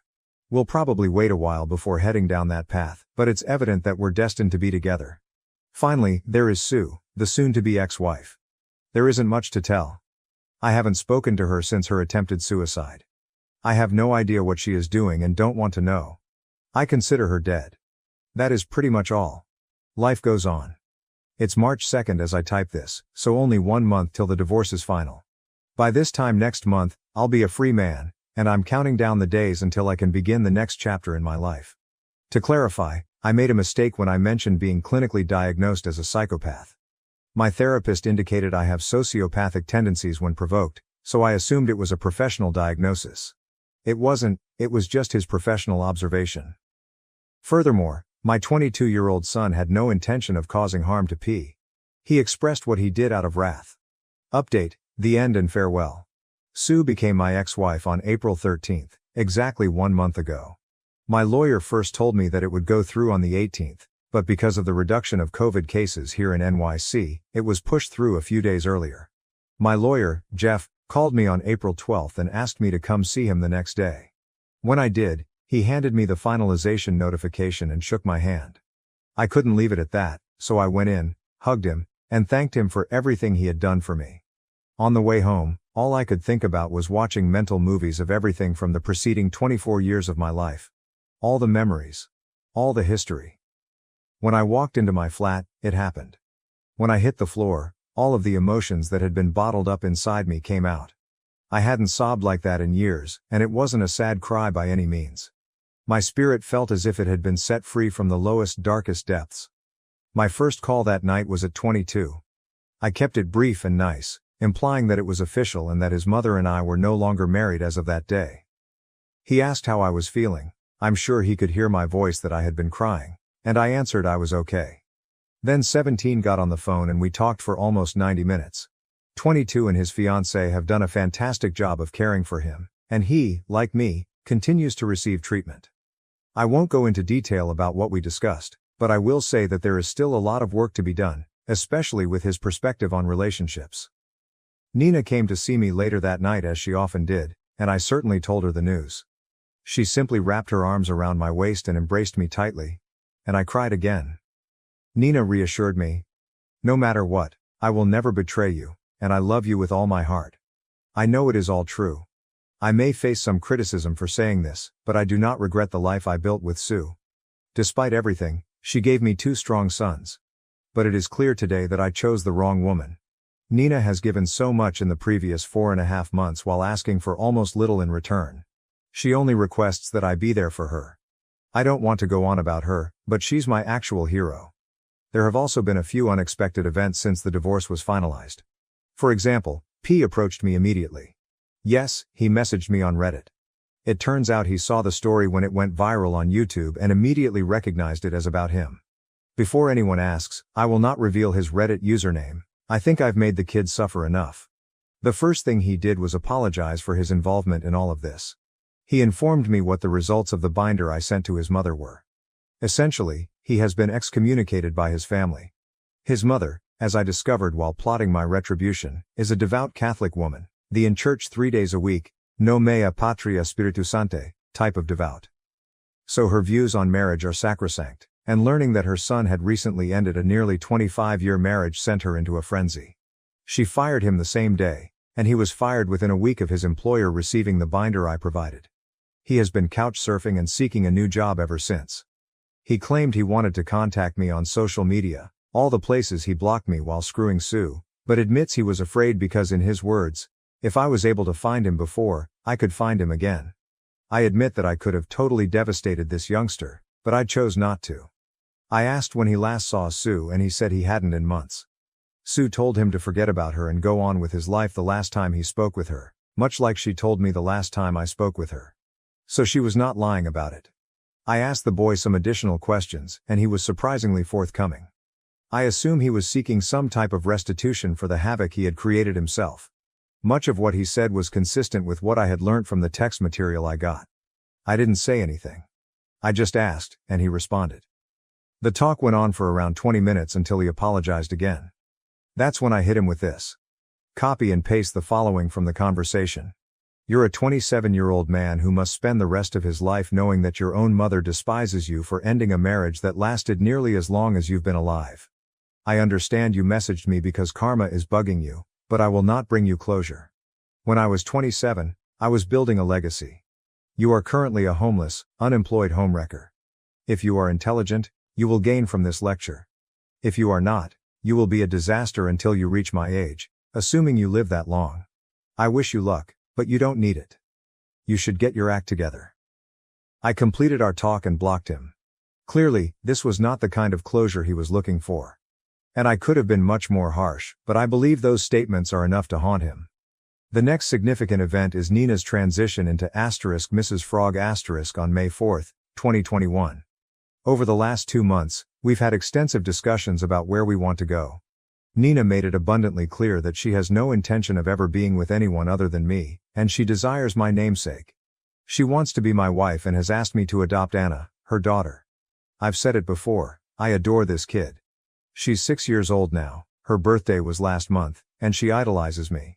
I am the first father figure she has known since her biological father abandoned her when she was 4. Nina has made it a point not to introduce Anna to any man she has been involved with unless they have made a long-term commitment. Needless to say, I have perseverance and experience raising children. Anna and 17 complement each other perfectly. The big brother-little sister dynamic between them is both lovely and sweet. 17 has formed a deep bond to Anna and appreciates it. I told my therapist about it, and he said that's a positive sign. 17 sees the innocence he wishes to preserve in Anna, despite the fact that his own innocence has been shattered. So last Monday, we decided to go to City Hall and pull the trigger. It took 24 hours to receive the marriage license, and the outcome was the most unremarkable ever envisioned. I addressed it as if no one had seen it coming, and Big Sis said, now placing bets on when the now expecting post goes up. We thought we were keeping our relationship a secret for months, but practically everyone figured it out. So great. That was hilarious. Some might believe it was too soon, and I've mentioned in earlier remarks that I will never marry again. However, this occurred before Nina and I developed a meaningful relationship. This woman has declared her undying and unconditional love for me. She has cried in my arms, telling me how happy she is and how she never thought she'd be able to be with me. She's gone into great detail about her feelings for me throughout the last 25 years, and how even while married, she mourned the idea that Sue won. I had no idea how deep that rabbit hole was. She even said that she had pondered having an affair with me, but she was never that type of person. Even still, throughout all the years I've known her, she's given me so much while expecting so little in return. Even the woman I married and had 2 children with has never shown me as much affection as Nina does. I'd be silly not to tell her my name. So now she has it, and we are beginning the paperwork for me to adopt Anna. Finally, there's Sue. I haven't spoken with her since my last visit to our marital home 4 months ago, although mutual friends, the ones who remain, send me updates on a daily basis. I learnt from one of those acquaintances, a realtor, that she sold the house and was recruited as a clerical assistant at his company. In doing so, he canceled the assistance payments I was required to make due to her unemployment.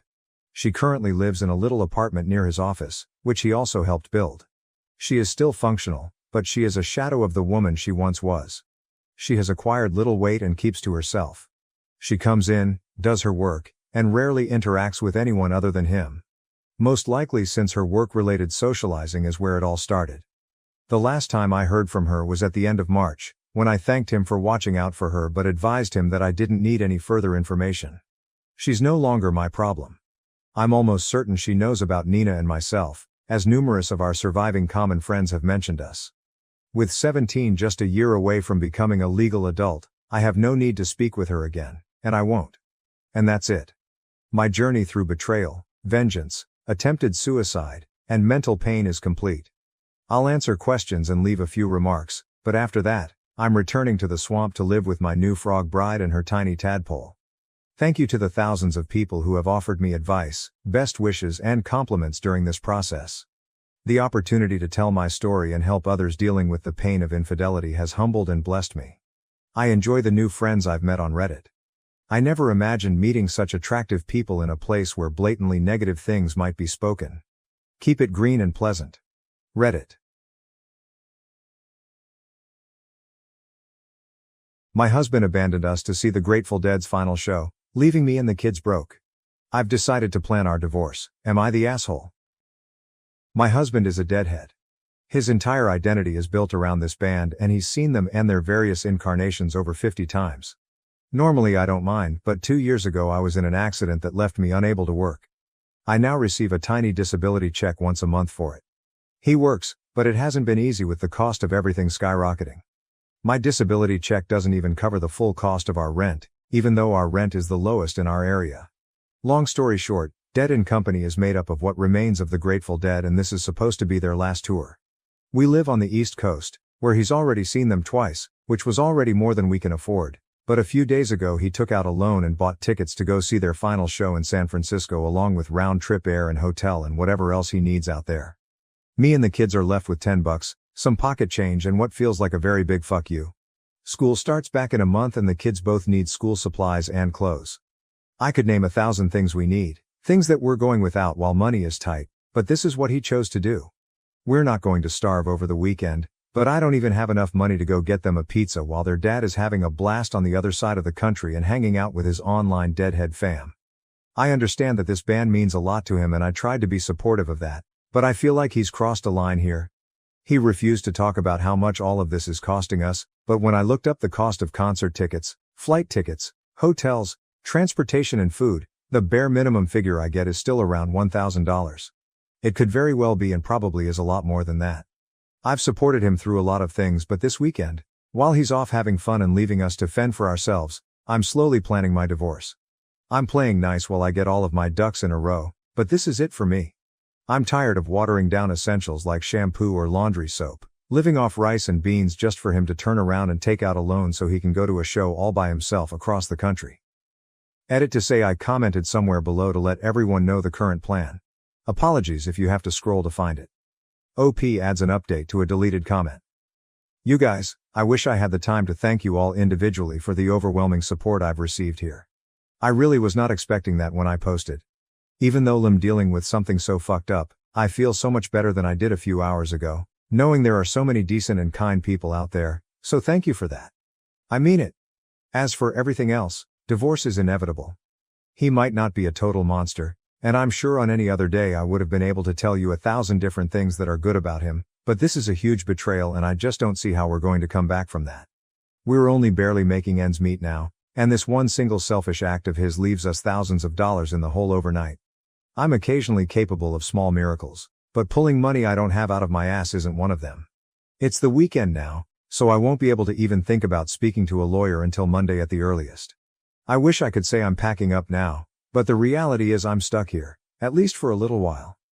The $10 I have in my account doesn't go very far these days. I'll have money again on the 1st, so tomorrow I'll be packing just the essentials, birth certificates and the like, and taking them to my friend's house for safekeeping for now. I'll also be calling my landlord to see about having my name removed from the lease agreement. I'm not going to tell my husband I'm leaving yet though. He's going to come home and tell me what a beautiful experience it was. Tell me how much he wishes I could have been there and how he'll take me one of these days and make it up to me eventually. And I'll smile and play along for the next 2 weeks. I'm not sure where I'm going yet, but I do know I'm not going to pay 3/4 of the rent just to be immediately broke again and have the lights and water and phone all turned off a few days later because he put us in this financial pit. I hope his social media fam are impressed enough by his presence and Instagram stories to make all this worth it to him. I hate it. I can't even begin to explain how hurt and shocked and tired and angry I am. I'm also numb. I don't know how it's possible to feel all this at the same time, but hey, here I am. Thank you though from the bottom of my heart. And for the handful of pecans wringing their hand about me being a leech and sucking the joy out of his life. Keep in mind that I worked from the time I was 16 up until I got hurt, and there were plenty of times throughout this relationship where I was the breadwinner. I provided for him during those times because that's what people in relationships do for one another. I'm very sorry you've never cared enough about someone else or had anyone care about you to understand that. I draw disability now because I paid into a system that was put into place to do for people exactly what it's doing for me right now. Edit. I appreciate the offers, I really do, but if you need to donate to anything, please donate to your local animal shelter or food closet or a needy family in your neighborhood. This blew up way bigger than I thought my rant was worth to anyone, but the kids and I are gonna be okay. We're leaving tonight to stay with a couple of friends. Everything is moving very quickly now, it's sort of surreal. OP updates the original post update. I wasn't expecting I'd need an update already, but he knows. Someone here decided to share my vent elsewhere so he saw it on Facebook. He's angry that I've made him look like an asshole. I told him all I did was talk about it without naming him. And if people decide he's an asshole based on his actions, he's got no one to blame but himself. I'm so nervous, I'm shaking and I feel like I might vomit. Some friends have offered to come help me pack and let me and the boys stay with them until I can figure out something more permanent. Edit. Also, please don't try to send me, or anyone pretending to be me, pretending to collect on my behalf, anything. We're in good hands right now and we're not going to go without. I figured, since this whole thing blew up today, I might as well tell all of my friends what's going on and they've really pulled up for us, so we're definitely going to be okay. Relevant comments. Comment 1, divorce him. He has made it clear he doesn't care about you or your kids. Anyone that's selfish needs to be held accountable and the only way to do that is by leaving him. OP, I'm finally realizing this. He's always been a bit selfish, but usually it's smaller things like buying one of his fam birthday rounds with our last $5. We were already struggling because his last 2 East Coast shows really set us back hard. He missed work for both those shows, but we could have skimmed because he used his PTO for those shows. But not only did he take out a loan for San Fran, he has no PTO left and he's missing 3 days of work, which means his next paycheck is going to be super slim and we'll have a new loan payment to make. I'm expecting this to set us back at least 2 or 3 months, but probably more. The kids go back to school in a month. The youngest had a massive growth spurt and literally none of his clothes fit. He's got a single pair of jeans, 2 pairs of shorts, and I think 5 t-shirts that he can still wear. I have no idea how I'm going to do this, but I'm tired of making all these sacrifices just so he can go do whatever he feels like. Comment 2. That is shockingly bad. He doesn't care if you and his own children are low on food and necessities. If he's gotten this low, who knows what he will do in the future, and you said he's always been selfish. This goes beyond selfishness and I agree with all the other comments about divorce. There's no going back from this. At least that's my opinion. I wouldn't be able to ever see him the same again and I'd be absolutely heartbroken. I'm sorry he did this. Don't let anyone downplay his actions. OP, I keep going back and forth between heartache and rage. We've been together for almost 20 years and I cannot believe he would stoop so low to just leave us like that. Life feels so unreal right now. I have a doc appointment this week that I'm gonna have to call and cancel first thing Monday morning because I don't have the money for it anymore. This is so fucked. It's 8 in the morning and I didn't sleep at all last night worrying about this stuff. I can't wrap my head around it. Update. I was injured in a work-related accident that has severely affected my mobility, and this process has been ridiculously slow, in part because my lawyer told me we needed to know how well I might expect to recover and a slew of other things, and those things require time and doctors. I've been basically guaranteed a fairly large settlement. The problem is I'm planning on filing for divorce tomorrow. I had a fairly solid career before my accident while my husband sorta skipped from job to job. I was fine with that at the time, but I'm on disability now and my husband has made a series of increasingly awful financial decisions that, well, let's just say they're bad and I can't stay married to him anymore. Are either of us entitled to alimony? Will he be entitled to any of this settlement when it comes through? If I collect child support from him, is that going to have any bearing on my other case? I'm calling my attorney and maybe a divorce attorney tomorrow if my current attorney can't do it. Hopefully he can recommend someone, but I don't know how long it'll take to set up a meeting and I guess I just wanted to ask here first so I'll have some kind of heads up. Married almost 20 years in South Carolina, if that matters. My accident was about 2 years ago. He's never acted as my caretaker or anything because I stayed at my mother's home with our children where she did most of the caretaking when I actually required it. Relevant comments. Comment 1. He shouldn't be, but this is something you should talk to your divorce lawyer about.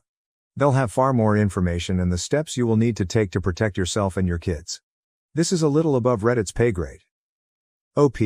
I'm planning on doing that ASAP. I'm just very nervous and freaking out a little because of course everything blew up over the weekend when all of the offices are closed. 9 a.m. can't get here fast enough. Thank you though. Comment 2. Congrats on moving on. It's never easy. I think that the settlement payment should be separate property if received after the legal separation. Filing date. When you file, you list community assets, debts and separate property/debts which include things you had before the marriage and had after the separation. I would think that since you don't have a judgment or payment yet, you should be entitled to that as separate property. OP, thank you. It's been nerve-wracking and kind of scary. When you file, you list community assets, debts and separate property/debts which include things you had before the marriage and had after the separation. This part scares me. A few days ago I found out he'd taken out a loan for personal reasons. I have no idea where or how much it was for, all I know is I didn't get a dime of it. I tried to guesstimate how much he got based on his plans, but I've been told by others that number is likely way off. I'm worried that he's done this before, because while he makes decent money, We've been so broken barely scraping by. After bills and stuff he should have at least $500 left over every month, more if he's had any raises since starting, but we can't even afford the basics anymore. So if it turns out he's been getting credit cards or other loans and owes a ton of money without my knowledge, am I on the hook for that? Even if I didn't benefit from it in any way? Comment 3. Unfortunately, most likely the answer is yes. Sign up for a credit monitoring service and run a credit report. Better yet, sign up for 2 accounts, one in his name. You'll be able to see what loans and credit cards are taken out and account payment history and balances. And importantly, lock your credit so he can't take out more cards or loans. You'll have to lock in with all 3 credit score companies. Do this now. I have face blindness, and my BF's tests are overwhelming. How can I clearly communicate that this behavior is hurtful and unacceptable? Hi y'all, sorry for posting this. If it's not okay, I can delete it. I've been with my BF for almost a year now. I love him dearly, and he loves me too, I'm guessing, but there's one thing that's causing a lot of issues for us. I suffer from prosopagnosia, face blindness, which means it's really hard for me to recognize people's faces. I usually go by other characteristics to put a name to a person, like hairstyle, facial hair, marks, skin colors, accessories, etc., but it's still really tough. It's caused me severe anxiety and other mental health struggles. I'm lucky to have wonderful people around me though, who are aware and try to help. They'll introduce themselves when we start talking, wear something they know I've linked to them, or whatever. Usually my BF does this too, but sometimes he likes to test me and it's incredibly stressful. He shaved off his beard once, a few times he wore a completely different style of clothing, or changed his hairstyle, all without warning me. In those moments he won't tell me who he is, or say someone else's name, just to see if I'll figure out it's him. He'll make jokes saying he'll try to switch with one of his friends and see if I'll stay loyal. I usually do realize it's him, but it causes me a lot of anxiety. We've had big fights on this. He says he's allowed to change his look. I'm not a cartoon character. I ask him to warn me. Don't get me wrong, he cares about me, but I don't think he gets how stressful it is. How do I make it clear? We have a lot of great times together, there's just this bump. Update. It's hard to imagine I made this post 19 hours ago and now I'm in the middle of breaking up with him. I'm very tired so I'm going to keep this short. I went to talk to him, showed him this and told him he can't do it anymore. The conversation was a lot. First he was angry I made this post, then he was angry I was taking it all so serious. Lots of apologies and so on. He again said he was just trying to make a tough situation more light. I said it's too much. He said I can't take a joke and I need to let him be him. That he always tells me when he's been joking and if he was really keen on hurting me he'd just do things and not tell me, so his telling proves he cares. That one made me feel uncomfortable. At one point he said he just wanted to test if it was real, because I could just be using it as an excuse to do anything. I left after that cause we were just going in circles. There was a lot of me making an issue of one small thing. I'm exhausted. He's still blowing up my phone with love and apologies, but you guys made me realize a lot. Thanks, really. I'm trying to stay rational about it but it's hard because I do care about him a lot. I'm gonna get a few hours of sleep. Thank you again. Relevant comments. Comment 1. He is messing with your safety. Does he not realize that? OP. I don't think he realizes how confusing it all is. There was a moment he did the opposite, acting all weirded out when I thanked him for a nice date, saying it wasn't him and though I knew it was, I still started to doubt myself. He did say it was a joke soon after but it caused such a panic. He hasn't done it again but it took me a long time to feel comfortable again. Comment 2. Making someone feel unsafe is not a joke. Gaslighting someone you care about is not a joke. Comment 3. Holy smokes, that's terrifying. Not to recognize a familiar face with a major change like that. That is like nightmare fuel. That your BF does it to you, multiple times on purpose is scary. I don't know if there is a way you can explain it to him if he doesn't get it. It seems he enjoys your panic. Which is not a good thing for a partner. If this was my partner I would get a tattoo or something. And I don't have any. OP. My dad actually got a tattoo on his arm for me, which is a great comfort. I hadn't realized how messed up everything is, until reading all these replies. Comment 4. Your boyfriend is basically abusing you in emotional situations. He thinks it's hilarious you struggle and get severe anxiety which isn't normal, nor does it mean he cares about you. This is a huge red flag OP, abuse is a really big word but I do agree it's not okay. I'm seeing him soon, we'll see how it goes. Update 1. Hi y'all, hope it's okay. I will post a little update. Things went batshit crazy. A lot has happened in the last days. I'm really grateful to you all, honestly. I wasn't aware about the real meaning of his pranks, and what it said about him and our relationship. I went to talk to him the same evening I made that post, with the intention of making clear he can't pull all that anymore. The conversation escalated. We talked for hours into the night and every day since. There's been a lot of messages. He got angry about the Reddit post I made. I showed him. Angry at you guys. Angry that I couldn't take a joke and listen to strangers. Said things like he in the beginning didn't believe I actually suffered from it, and would use it as an excuse to cheat on him. That now he does believe, but, due to bad breakups in the past, he has a hard time trusting I won't use it as an excuse regardless. Said he was joking about it because he wanted to make a tough situation lighter and that's just his sense of humor. That if I loved him, I'd accept that. When I made it clear I was done, it got even worse. He began apologizing a lot. Said he didn't realize it was such a big thing for me. Again, didn't make any sense with all said before. In the same breath he said that he at least told me. To the people who thought he actually had planned to trick me by using one of his friends, I think y'all may be very right. To be honest, I was done. I do care about him a lot. Can't just shut that off, but it's never going to work. There's been many messages / calls / etc. He dropped some vague hints that sometimes he pulled pranks I wasn't aware of. I don't know if that is true, or he's just in a bad place right now. He also came to my place to apologize again. But I suspect he didn't expect I'd immediately recognize him, as he didn't apologize till I said his name. He's not evil, but just very messed up. I blocked him everywhere, told him not to show up anymore and that a friend would give him his stuff. I'm going to delete this account soon, but I wanted to thank you guys for helping me realize it. I genuinely don't think I would have. I'm heartbroken, but a bit relieved as well. Thanks for all the support and kindness. Relevant comments. Comment 1. I'm glad you broke up. Someone who loves you shouldn't ever do that to you. Just curious about your condition. Do you also have issues with recognizing voices as well as faces? I can only imagine how hard it must be to deal with. OP, actually voices are one of the traits I go by to recognize someone. Voices, posture, tattoos, hairstyle, and so on. Thank you loads. Update 2. This is probably a bit stupid, but that boy has got me questioning my own mind. Either way, sorry if this is a bother. I broke up with my BF a few weeks ago. I had realized, in part thanks to Reddit, that some of his behavior was absolutely not okay, and when I tried to talk to him the conversation escalated to me breaking up with him. I have a pretty severe case of face blindness, prosopagnosia.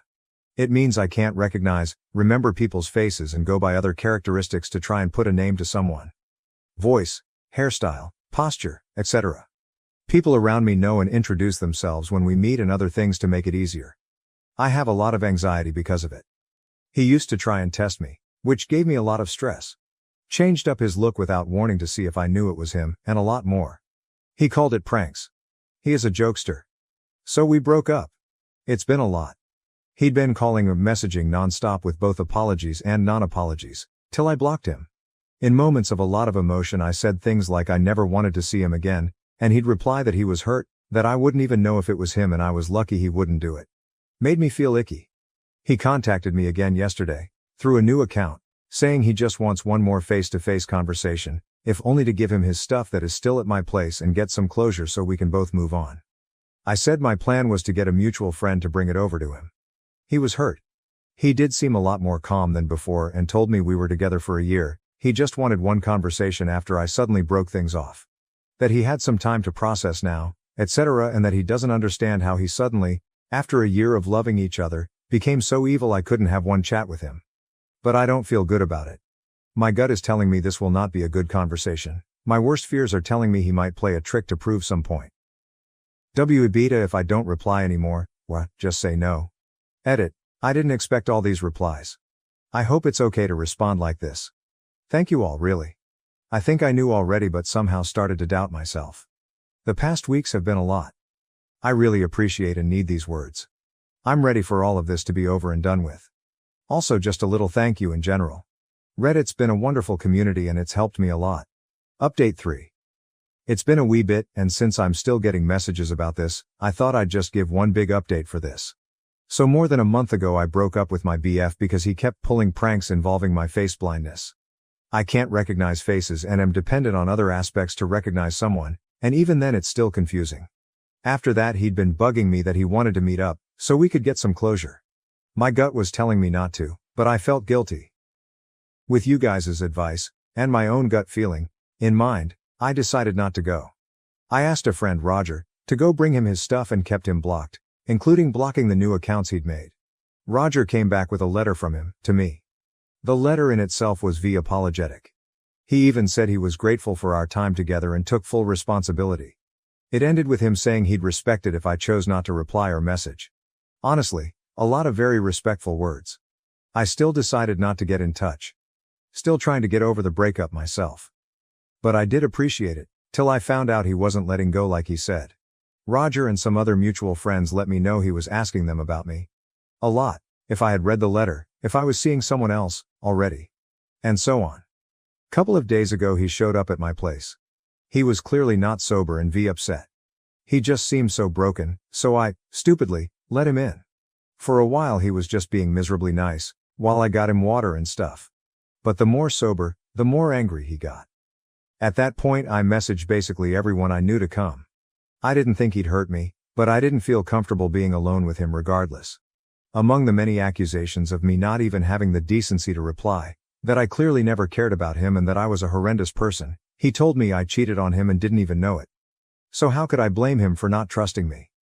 I'm not gonna lie, I was trying to stay calm but failed. And I know I should have not lost my cool. I screamed at him, asked him what he was talking about. Apparently on a night out with him and others, he asked his friend Mike, who knows of my face blindness and has similar characteristics as my ex, apart from a different voice and smell, to swap out with him and kissed me. And I didn't know. I don't know if he's lying or not. But knowing I was drinking and in a crowded loud room, I know it's a possibility.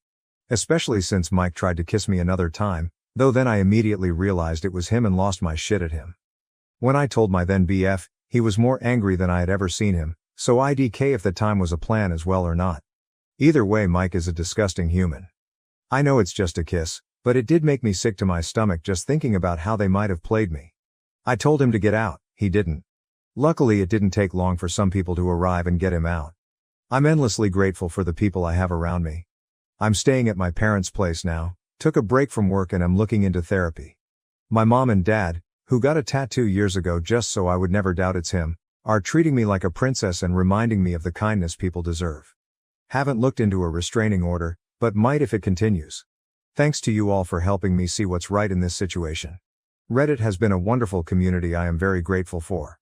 I probably won't update anymore, as this is over and done with. But I'm glad I got to pour my heart out to y'all. Update 4. We broke up nearly 3 months ago. It wasn't pretty. There were a lot of things not right between us. Among other things, he kept joking with the fact that I have a severe case of face blindness. I wasn't perfect in this relationship either BTW, not trying to make him the villain. Usually I go by voice, obvious traits and so on. I'm lucky enough to have a lot of wonderful people around me who'll introduce themselves once we start talking, warn me if they change their looks or even wear something that'll help me, like my dad who got a tattoo just for me. But it's still hard and gives me so much anxiety. So maybe I'm imagining it all? I stayed with my parents and we cousins for a while after the breakup, but since I'm home, I feel like he's still around. The first time, I went to a club with a friend and her BF, started dancing with a guy and went outside with him to get some air. The moment we stepped outside and I heard his voice, I knew it was him. I was so sure. I freaked, went inside again and left with my friend. I messaged him later and he denied it vehemently, telling me he was not even near there. That we can meet up and talk if I want. My friend says she's not sure, she was off with her BF and didn't see him. So maybe I'm wrong. My gut says it was him, but I can't trust my brain with these things. There's been more incidents like this since. If I go out, sometimes I just feel like he's there. Like I'll see a guy focused on me and will know it's him, but he'll deny it. Or someone will come to my job and I'll recognize the voice, but he responds so confused and I'll feel like a crazy person making a scene, so I just quietly give him what he needs. I'll go to the grocery store and a guy will suddenly be next to me. He won't even say anything to me, but the smell traits tell me it's him. But then later he denies it all. It's not every day, or something. Once a week, maybe not even that. But it's enough to make me feel so on edge. The thing is, I could be wrong. Maybe it was never him. I don't go out a lot anymore, unless I'm with someone. I keep my phone in my hand in hopes of snapping a picture to show to my friends. Looking into how to get a camera. I don't know what else to do, really. I'm afraid if I talk to others about it, they'll simply dismiss it. At the same time, he's still messaging me, just as kindly as when we first started dating. He says he's worried about me, that he wants to help. And I just feel like I'm going crazy. Maybe I am. Update 5. I have a quite severe case of face blindness, but have my own ways to get around, like all of us. But still, I can never be completely sure who's in front of me until they confirm it. I'm sure you know the feeling. Now I have had wonderful people in my life who make it so much easier for me. But have you had people who don't do that? My previous BF messed with me sometimes, and I sometimes worry he might still be. But it's hard to be sure, when I can't trust what I see. Sometimes I'm so sure it's him, but he'll deny it, and I can never convince myself to be 100% certain of what I saw. Do you have any things you did to deal with people who messed with you? Or didn't you take your prosopagnosia seriously? New update. First, thanks to the mods for allowing me to post this update. I don't know if anyone will see this, but I keep getting messages about this, very kind ones, for which I'm grateful, and thought I'd just do a wee update. I'm not in the best place mentally, so I will keep this short. This will also be my last one, as Liv taken plenty of your time as is and don't really know what to do with the attention, though I'm extremely appreciative of all the support and advice. I posted here a while ago about how I wasn't sure if my ex was messing with me, and my face blindness, or if I was just being paranoid. I now know it's both. I really did feel like a crazy person. The day I made the post, I broke off contact with him again. I got a few more messages from him, all kind and concerned-ish. Even some mutual friends, and one girl I barely know, reached out saying they were worried because of what my ex told them. But here's the thing, I did manage to subtly make two videos, 2 different times, in which my parents could clearly see him. Honestly, I was an absolute mess. Since then, I've also been staying with my parents again and took a break from work. We're trying to look into a restraining order, but it's not that easy. There's some redemption though. A friend did what I didn't have the balls to do and completely exposed him. Got some very angry messages from my ex after, in which he, among other things, said he just happened to be in the same place, but now I'm making him out to be some kind of stalker because of my insecurities. Doesn't explain why he didn't just say it was him though. Or how it happened at least twice in less than 2 weeks. That's where we're at right now. I wish I could tell you more. I'm kind of stuck right now. I have no proof about the previous times. Even more so, there's been moments in the past weeks I also thought it was him, and it wasn't. Either confirmed by video, or because I wasn't alone. Then there's been some times in the last weeks where I didn't manage to get any recording, photo. Though I am relieved to have some answers, I'm also heartbroken. I don't know how to process knowing there's people that'll abuse my flaws in this way. I feel incredibly paranoid and it's exhausting. I'm looking into moving away. At the same time, I'm hopeful this is the end of it, that him getting exposed will be the end of this. Multiple people have told him to back off and leave me alone. I'm happy to be home with my parents for now.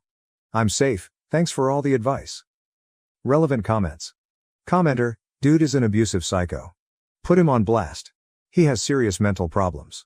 OP, I'm gonna sound like an absolute idiot, but I still often feel conflicted about it. I wish he'd just admit to everything. There's a lot of things that feel uncertain and I'm having a hard time letting those go. Like, I only have proof about those 2 times. What if he's right and it was only those 2? Still wouldn't be okay, but IDK, either way, just hope it all ends here.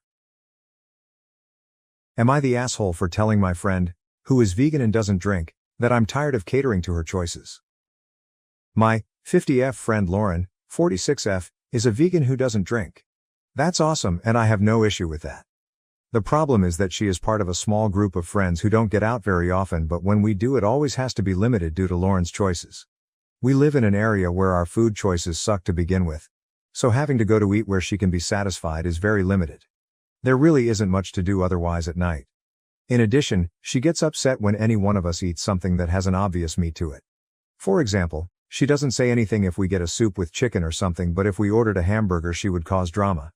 Then she doesn't drink, which is no big deal, but she will then send us videos on the harmful effects of alcohol if we get a drink or 2 with dinner. It has gotten on my nerves to say the least. It's been a while now, so I am done with everyone catering to her needs. I have tried inviting everyone to specific places and invited Lauren as well. Then she puts into a group chat, "Hey ladies, since I can't eat at X, why don't we go to Y?" Then of course the other ones decide we should go to Y instead. I have backed off of going out because I don't want to spend money on food that sucks. Remember, it's vegan, not vegetarian, so it's very limiting. And is expensive, or have my intelligence questioned by sending shit about the effects of alcohol as if we are not beyond old enough to know or Google it. I barely drink anyway, but enjoy a glass or two every so often. She asked why I keep bailing, so I told her I respect your choices, but by the very nature of them they have limited mine. Being that I don't have the ability to go out often nor unlimited funds, I am only going to go when I know the entire experience will be what I want. So if I'm in the mood for a steak and a vodka tonic, I want to have them in a relaxed atmosphere, and that obviously bugs you. If I'm in the mood for a salad and water, I will gladly join you, or we can just hang out at the beach when we have time during the day. She didn't like that too much. She said that isn't what friendship is about, and I should enjoy the company enough not to care. I told her that I understood and I would gladly hang out with her when food or drink isn't in question because it's too expensive not to enjoy it. She said that there is nothing else to do around here. Then I asked if it's just about friends. Maybe she can eat first and join us out sometimes, and other times we can go to where she wants. She then told me that she's not going to sit around watching people eat meat. I said, okay, I get it, and you need to get that I'm not catering to your needs each time I'm free to hang out. I later got a text from a mutual friend that Lauren was upset, but she agreed with me because she was tired of the same shit. Of course, this friend doesn't like conflict, so just listen to Lauren. So AITA for not wanting to continue to eat food I don't like, or refrain from having a drink or two to keep the peace here, or am I right in feeling like she's being selfish, expecting the rest of us to do what she's comfortable with each time? Relevant comments. Comment 1, NTA, but drop the friends that don't like conflict. Why surround yourself with spineless morons? OP, true. It was all getting on my nerves and why I was happy not going anymore. However, I sometimes wonder if I'm an asshole when others just easily bend to other people. I appreciate that. Comment 2, NTA, Lauren is an ass though. The condescending comments about meat and alcohol are beyond me. OP, the alcohol really pissed me off. It was such a self-righteous type of behavior to me. Comment 3, NTA. She's exactly right. That isn't what friendship is about, and so why can't she enjoy hanging out with her friends who are allowed to eat and drink whatever they want, while she eats and drinks what she wants? I'm sorry, there's probably not a great ending here, but the way she's framed the situation can easily be turned around back on her, so she's not right. Neither is she wrong. It just may be that you two are incompatible as friends. OP, yes, I'm feeling we are not a good fit. To be honest, I am working hard on setting boundaries, but sometimes I question if I'm not going overboard, especially when many other women my age seem to just go along with something. I felt like she was being extremely selfish, but thought I could be missing something, and why I asked. OP on if she had a problem with Lauren being a vegan and doesn't drink. OP, no. The problem is that I'm expected to become a vegan and not drink in her presence. I don't care what she does, but she cares what I do and the other women as well. OP on the food choices in the area. OP, nice try. I live in a small beach town. There is shitty food to begin with, so the options are extremely limited here. So I can't tell you how many salads I have been limited to eating while going out with her. There are no solely vegan restaurants and very few that have vegan options. She doesn't make it worthwhile to listen to negativity to get what you actually want, so that leaves fucking salad. So just because you misinterpret what I meant or assume the worst in people doesn't mean you're right. Fucking fame? Seriously. Damn. I thought my life was pretty lame just asking this question, and to think someone thinks I'd actually make this shit up. FFS. Update. Thank you so much to the countless people who commented on my post shown below. You made me realize that I wasn't an AH and shouldn't have put up with her BS. Many asked how I put up with it for so long. I don't have a good answer, but it was more about the group itself where I didn't want to create drama. My experience with friends has been lucky, as most everyone has been loving, fun and selfless. We can also call each other out on BS by busting chops and laughing. This was my first group who met semi-regularly, and the others were very sweet to where I felt uncomfortable rocking the boat. Anyway, yesterday it was a bazillion degrees out here in Florida and I was playing tennis with Lauren and 2 others. We were dying. I don't normally play with her, but these women are all on my team I joined coming up in the fall, so we needed to start practicing. No, I did not join because of Lauren. LOL. I've played against the other 2 throughout the years and they have been asking for me to play for a long time now. I live in a small area, so it's common for circles to mix like this. One of the ladies had to stop due to dizziness, cramping and nausea. We all decided that we should only play much earlier in the summer. Except of course Lauren, who didn't want to wake up early because she said she didn't play well then. That's when I had it. With the power of thousands of random Reddit strangers in my head, I basically told her off. I told her I've never met someone so self-absorbed in my entire life, and it was disgusting that she would even think that way in front of a teammate who clearly had heat exhaustion, let alone have it come out of her mouth. I said all this while her ass was sitting down, while the other woman and I got a cold wet towel for this woman and got her to drink. Lauren stormed off. These other two thanked me. One was her usual partner, who is the sweetest person alive, and said she has been wanting to tell her off for a year now. The other one, who was feeling like shit, said she is going to tell the captain that she needs to go because she is like a cancer on the team. I am very happy to say that I will not be dealing with her selfish BS any longer. She can go shove a carrot up her ass for all I care. LOL, thanks so much everyone. Tonight I'm going to have a giant hamburger and a cold beverage in your honor. Cheers. Relevant comments. OP not respecting Lauren's wishes and trying to make this whole thing about herself and not Lauren. OP, I did say something and suggested other things. She wasn't having it. I wasn't pouting. We are busy and have lives, so this isn't the end of the world, and I was quite happy with that choice. I kindly told her my feelings and she told me I wasn't being a good friend because it isn't about the food. So then why do we have to eat her shit every time then? I wasn't hurt over the videos. It was fucked up to cross others' boundaries like that, as she was some self-righteous queen of health. She's controlling, as thousands have pointed out. That should be clear with her not budging on playing in the mornings after her teammate got sick from the heat. I spoke with her already calmly and nicely. She never budged and only expected me to continue to bend to her needs, inferring I was not a good friend. I still ended that conversation in a respectful manner to then learn she goes to a mutual friend to bitch about me. It was after the above that I felt she was extremely selfish, but I still wasn't sure because she turned it around on me. That's why I came here to Reddit. I didn't go off on her about the food. I went off on her because there was a woman about to throw up due to extreme heat. While another woman and myself were trying to cool her down and make sure she was okay, Lauren made it again about her. She sat there bitching about not wanting to play earlier because she doesn't play well early in the morning. BTW, that is complete bullshit because the matches start early in the mornings and she's played in this league for many years. I'm sorry, but you must be extremely infuriating to anyone who needs your help and needs you to listen. You fill in gaps to stories that don't exist. You assume what people are feeling and why they have done certain things, and then come across in a very pompous manner that you are correct. Yes, you're absolutely correct to the shit you literally made up in your head. However, you are very far off from what happened with me, how I felt and why I acted the way I did. When a girl in the gym asked for help while recording, I refused, sparking an unexpected turn of events. Was I wrong? I think I acted rudely with a girl in the gym and wanted to get opinions on if I was the AH in this situation. I, 41M, go to the gym early in the morning around 5:30 a.m. There are generally very few people that come to the gym at that time. There is a girl, early 20s, that also comes to the gym at the same time. We always say hello to each other and have small talk between our sets. She comes in early because the gym is empty, and she likes to record herself working out as she wants to be a fitness influencer or something. She seems dedicated and we have known each other for at least a year. This morning, as I was working out, she came to me and asked for help. She was very excited and told me that she wanted to go for a PR on barbell squat. She asked me if I could spot her as she was not confident if she would be able to do it. I said okay, as this is not the most uncommon thing. For people who are unfamiliar, this is an exercise where you carry a barbell with weights on your back and perform a squat. The spotter has to stand behind the person and support the person in case they fail to get up. As she was getting ready, I saw her phone in the corner and asked her if I could be off camera or if she can stop recording. She said she really wanted to record herself doing it and I will look good on camera. I told her that I really do not want to be on camera, as my wife or co-workers may watch the video if she posts it online and may not look good for me. Another reason that I did not tell her was that she was wearing a very revealing outfit, small sports bra and tight shorts, and I really did not feel comfortable being recorded standing behind her. She promised me that she will record it for herself and not post the video. However, I just did not want to be recorded. I told her that I really feel uncomfortable.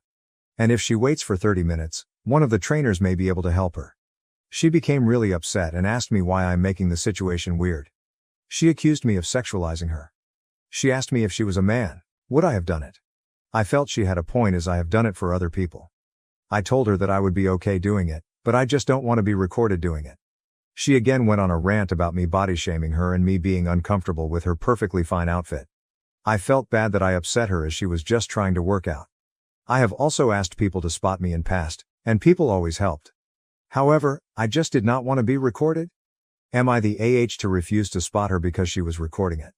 I don't want her to feel that it was because of her clothes, or because she is a girl.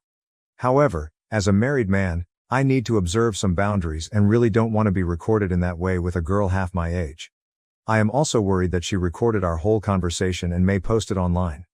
I do not know what I should do in this situation and am a bit worried. Relevant comments. Commenter, NTA. People who are pointing out the line of how you think it would look inappropriate if a coworker or wife saw you aren't familiar with lifting. If she reached failure, it would absolutely look bad on you, because people don't understand what spotting and having to assist with squats looks like. OP, that was exactly what went through my mind. Plus, who knows what commentary someone can put on top of those videos to make it go viral. Update. I had posted on a different forum 3 weeks ago about me refusing to help a girl in the gym for spotting her barbell squat because she was recording us. I did not think it would blow up so much that my wife got this story on her TikTok.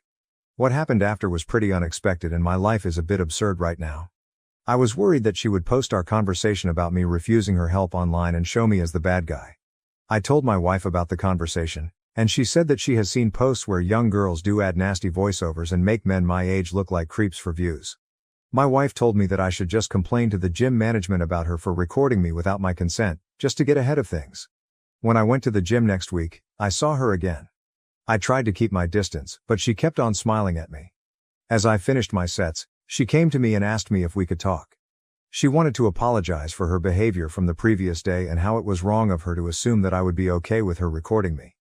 It was a pleasant surprise, as I was not expecting that. I told her that it was okay, and I just don't like to be recorded in general. She followed me outside and continued the conversation. She asked me how long I have been working out and I could advise her on her form. I told her that there are some really good personal trainers in the gym I could recommend to her, but she told me that she is unemployed and cannot afford them. She told me she will buy me a coffee if I can give her some pointers. At this point, I felt I was just being rude and told her sure, and we went to a nearby coffee shop. Her name is Haley. She graduated last year, moved back to her mom's house and is looking for a job. She was very chubby last year and wants to look like the TikTok fitness models and is trying hard to get in shape. We had a nice conversation, and I was able to help her with some of her questions.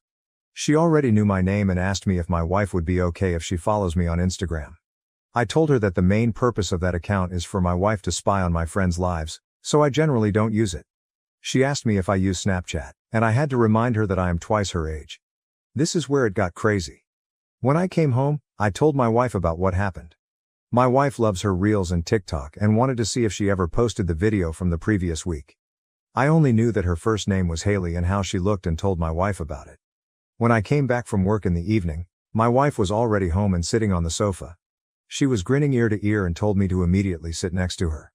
Apparently, this girl had been posing about me and calling me her gym crush for the last 2 months. My face is blurred out in all the videos. A lot of videos were of her sitting in her car every morning and making up completely fictional romantic stories about our interactions. Each video had like 100 plus likes, which my wife says is not a lot, but feels like a lot. She had posted some videos of us just passing each other and smiling, or our conversation where I was telling her to stop recording, with a voiceover about how I approached her in the gym and complimented her body. There was a video from that morning about her coming to me while I was packing up, with her saying how I asked her out for a coffee. She is just making up fictional romantic bullshit for getting likes, and people were commenting and cheering for her. There were also other videos of her working out and posing in the gym locker room. My wife was laughing uncontrollably about how big of a sucker I am and how I am internet famous now. I told her this needs to stop, but my wife insisted that she is too invested in the drama now and wants to see what happens next. She said that this girl is really young, and just trying to establish herself and get more followers. Plus, she has not done anything inappropriate and is not showing my face in the videos. My wife just wants me to play along and see what crazy Haley does next. So for the last 2 weeks, I have been going to the gym, talking to her every day, and my wife keeps me updated on what story she came up with for the day. We go for a coffee every Wednesday and I am mentoring her about nutrition and what she should focus on, to the best of my abilities. It's all a game for my wife, and I do want Haley to succeed as long as she does not cross a line. However, the whole thing feels really crazy, and I'm too old to deal with this shit. I am not sure how long I can keep up with the act. Her behavior seems innocent, but also, I'm getting a bit uncomfortable with the whole thing now. Relevant comments. Did the girl know OOP is married? OP, yes. She knows I'm married. I wear my ring in the gym, and also I talk about my wife all the time to her. I also feel it's a bit weird for a 22-year-old person to make up stories. My wife feels she is just using me as an NPC in her fiction to gain more viewers and create drama. We discussed it and she told me about how some girls just make up stories about bad first dates on TikTok as it gets them a lot of views. My wife feels it's weird, but I need to see the humor in this situation. At least it's entertaining and she wants to know where her story goes next. What was all about in the coffee discussion? OP. What are the coffee discussions like? It seems weird for her to do that. If it is just for TikTok attention, it's easier for her to make stuff up. The coffee discussions are very fitness oriented, and she genuinely has legit questions. We do discuss stuff about our lives, mostly hers, and she shares her struggles in getting a job and life in general for a Gen Z person. However, she has never said anything inappropriate. I feel she must have had some footage of me passing her and smiling and greeting her and just used that in her edits. My stepsister stole my fiancé and taunted me with postcards. Now they're broke and begging for a job at our family business. I, 28F, was engaged to my college boyfriend about 4 years ago. We had been together throughout college and got engaged at 23. A week before our wedding, he ran off with my stepsister. My ex-fiancé Greg, 28M, and my stepsister Melissa, 28F, eloped just before our big day, leaving only a letter behind. In the letter, Greg admitted to starting an affair with Melissa a few months after our engagement. He said he realized he couldn't marry me because it would be unfair to all of us, as he and Melissa were the ones truly in love. He believed the universe used me to bring him to his true love, and marrying me would deny us all a happy future. And that was it. They left, and I didn't see them again until recently. Greg's parents were so embarrassed by his actions that they covered all the wedding costs, so I didn't have to pay anything. That was the last time I interacted with his family. My own family was beyond embarrassed. They were furious. My father even considered hiring a private detective to track them down and bring them back for answers. Just to let you know, my father is actually my stepdad, but he has been my father ever since I was very young, and I have always called him dad because he is the only father I've ever known. My biological dad left shortly after I was born, and my mom never saw him again since he gave up his parental rights, and they were never married. My mom married my dad when I was 8. Melissa and I went to the same school, which is how our parents met. For some reason, Melissa took a dislike to me and treated me terribly for years. She was a true bully, constantly picking on me at school with her friends. The torment didn't stop at home. She would find ways to make me feel bad there too. Despite my complaints, our parents' attempts to discipline her weren't effective and she wasn't afraid of them, so she continued her bullying. My school years were a nightmare because of her and her friends. Much like my dad was absent, Melissa's mom wasn't around either, as she had passed away a few years after Melissa was born. Her mother died in the middle of the night from an epileptic episode, so whenever my mom tried to discipline her, Melissa would retort that she had no right because she wasn't her real mom. My father attempted to stop her bullying, but it was futile as she was fearless. They tried everything from scolding to gentle talks, but nothing curbed her behavior. Occasionally, they threatened to send her away, but she would boldly challenge them, knowing they were empty threats. In middle school, she was already troublesome, but by high school, her behavior worsened significantly. She picked up bad habits, becoming almost a juvenile delinquent. She started smoking and sneaking out to drink with her equally problematic friends. The turning point came when she was arrested with her friends one night for breaking into a house while drunk. This incident finally pushed our parents to take action. After weeks of pleading and protesting, they managed to send her to a rehabilitation center for troubled teens. Though she was unhappy, my father was adamant, insisting that if she wanted to stay with us and be part of the family, she had to improve. He couldn't allow her behavior to continue and disrupt everyone else as she was becoming a menace to society. Melissa left during our sophomore year and didn't return until after we had graduated. She enrolled in a school near the rehab center and stayed with her aunt. I didn't see her during those years because I had no interest in how my biggest bully was doing. My parents visited her every weekend and always asked if I wanted to join, but I always said no. Her friends ignored me after she left, which greatly improved my high school experience as I no longer had anyone constantly bullying me. Melissa continued her education in rehab and, when she returned, the first thing she did was apologize for everything she had put me through. She seemed much calmer, and I thought she had genuinely changed, so I forgave her. We were both heading off to college in a few months anyway, so it didn't seem to matter much. Once college started, we both moved out and only came back home for the holidays. During those times, she was much nicer to me, not in the sense of being friendly, but she simply ignored me instead of constantly picking on me as she used to. I had no reason to suspect anything even after getting engaged. They both acted as if nothing was happening. I never thought Greg might have feelings for Melissa. It never crossed my mind because Greg convincingly acted like he was in love with me, all while cheating on me with Melissa. She also pretended to be my friend, so I didn't find out the truth until it was too late and they had already left. My parents wanted to track them down and bring them back, but I convinced them to let it go because I just wanted to forget everything. It was already devastating that Greg and Melissa made a fool of me by running off a week before my wedding. I couldn't handle any more drama. I was deeply depressed and emotionally drained. For weeks, I buried myself in work and sleep to avoid confronting my heartbreak. My heart was shattered and I felt numb, but worse was yet to come. A couple of weeks after the day that should have been my wedding, I received a postcard from Melissa. She was in California, and included a bunch of photos of her and Greg looking incredibly happy. It was clear she was rubbing it in my face. She mentioned being sorry about the surprise before my wedding, but it was obvious she wasn't truly sorry. She just wanted to hurt me. That's when I realized she had never forgiven me for what happened years ago and blamed me for being sent away. She never wanted to be my friend. She used me to get to Greg. I had trusted her and ended up being a stepping stone in her malicious plan. I have to admit, for days after receiving that postcard, I couldn't sleep because I was losing my mind over it. It was a traumatic experience, and I needed months of therapy to heal and address my trust issues. The postcard wasn't a one-time thing. She sent me pictures of her and Greg for months. It only stopped after about a year because I never responded or engaged with her drama. Our parents were furious and cut all ties with her after the first postcard. They never reached out to her again, which was a significant loss for Melissa because she was poised to inherit her dad's business. She was a business major, partly because she wanted to join our father's company. However, after her betrayal, our father severed all ties with her and offered me the opportunity to work with him instead, feeling he needed to make amends in a significant way. Unlike her, I had a degree in history, which had nothing to do with business. Therefore, I needed to learn the ropes from scratch. My father assured me this wasn't an issue and was eager to teach me everything he knew so I could eventually take over the business. I agreed and started working under him to learn how to run the business, allowing him to retire and hand over the reins to me. After a few years of hard work, I was promoted last year, and my father retired. It was a fantastic feeling, having started from the bottom and learned everything I needed to know. Now, the business runs smoothly under my management, and my parents can enjoy their time together without worrying about it, thanks to my efforts.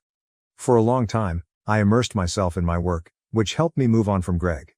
The combination of work and therapy allowed me to heal, and I no longer think about Greg or what he did. I never expected to hear from them again, let alone have them ask for my help.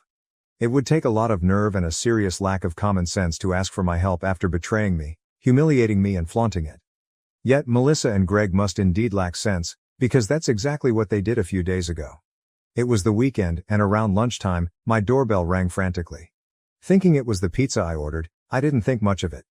To my shock, when I opened the door, instead of the delivery guy, there stood Melissa, looking extremely worried. Speechless, I waited for her to speak. It was clear she was there to ask for help. She looked destitute and her appearance betrayed her situation. Melissa, always impeccably dressed, now wore old faded clothes that looked long out of date. Her jeans were too short, and she appeared malnourished. I had already decided that whatever she asked, my answer would be no. She explained that she and Greg had been struggling ever since he lost his job a few months ago. Instead of job hunting, he had taken to drinking. Although she had been trying to find a job, her efforts were unsuccessful because she had left the workforce to handle household chores when she moved away with Greg. This gap in her resume made her a less attractive candidate for the job she applied for. She had heard from relatives that our father had retired and handed the business over to me, so she came to ask if I would hire Greg. Melissa admitted she hadn't approached our parents yet and came straight to me because she believed I had a kind heart and felt immense guilt over her past betrayal, confident I wouldn't turn her away.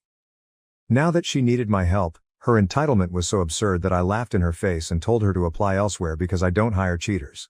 Then I shut the door on her and walked back to the living room, ready to call the cops if she didn't leave soon. Fortunately, she left that day, but she hasn't stopped bothering me. After her visit, I called our parents to tell them about it. They said they'd heard from neighbors that Melissa was back in town without Greg but hadn't mentioned it. In our small town, news travels fast, so we quickly found out that Melissa had been in town for about a week, staying with an old high school friend. It was likely this friend who told her where I lived and that I had inherited the business she thought should have been hers. She was now really playing that card. A few days after visiting me, she went to our parents to complain about how heartless I was. She expected them to side with her, thinking she had the upper hand by playing the victim, but she was wrong. My father told her that the business was mine to run and I could make my own decisions. He wasn't going to interfere. My mother reminded her that she had betrayed me by running away with my fiancé after pretending to be my friend for years, so she deserved whatever was happening to her. Melissa had lost the right to ask any of us for help, especially after sending me postcards to torment me.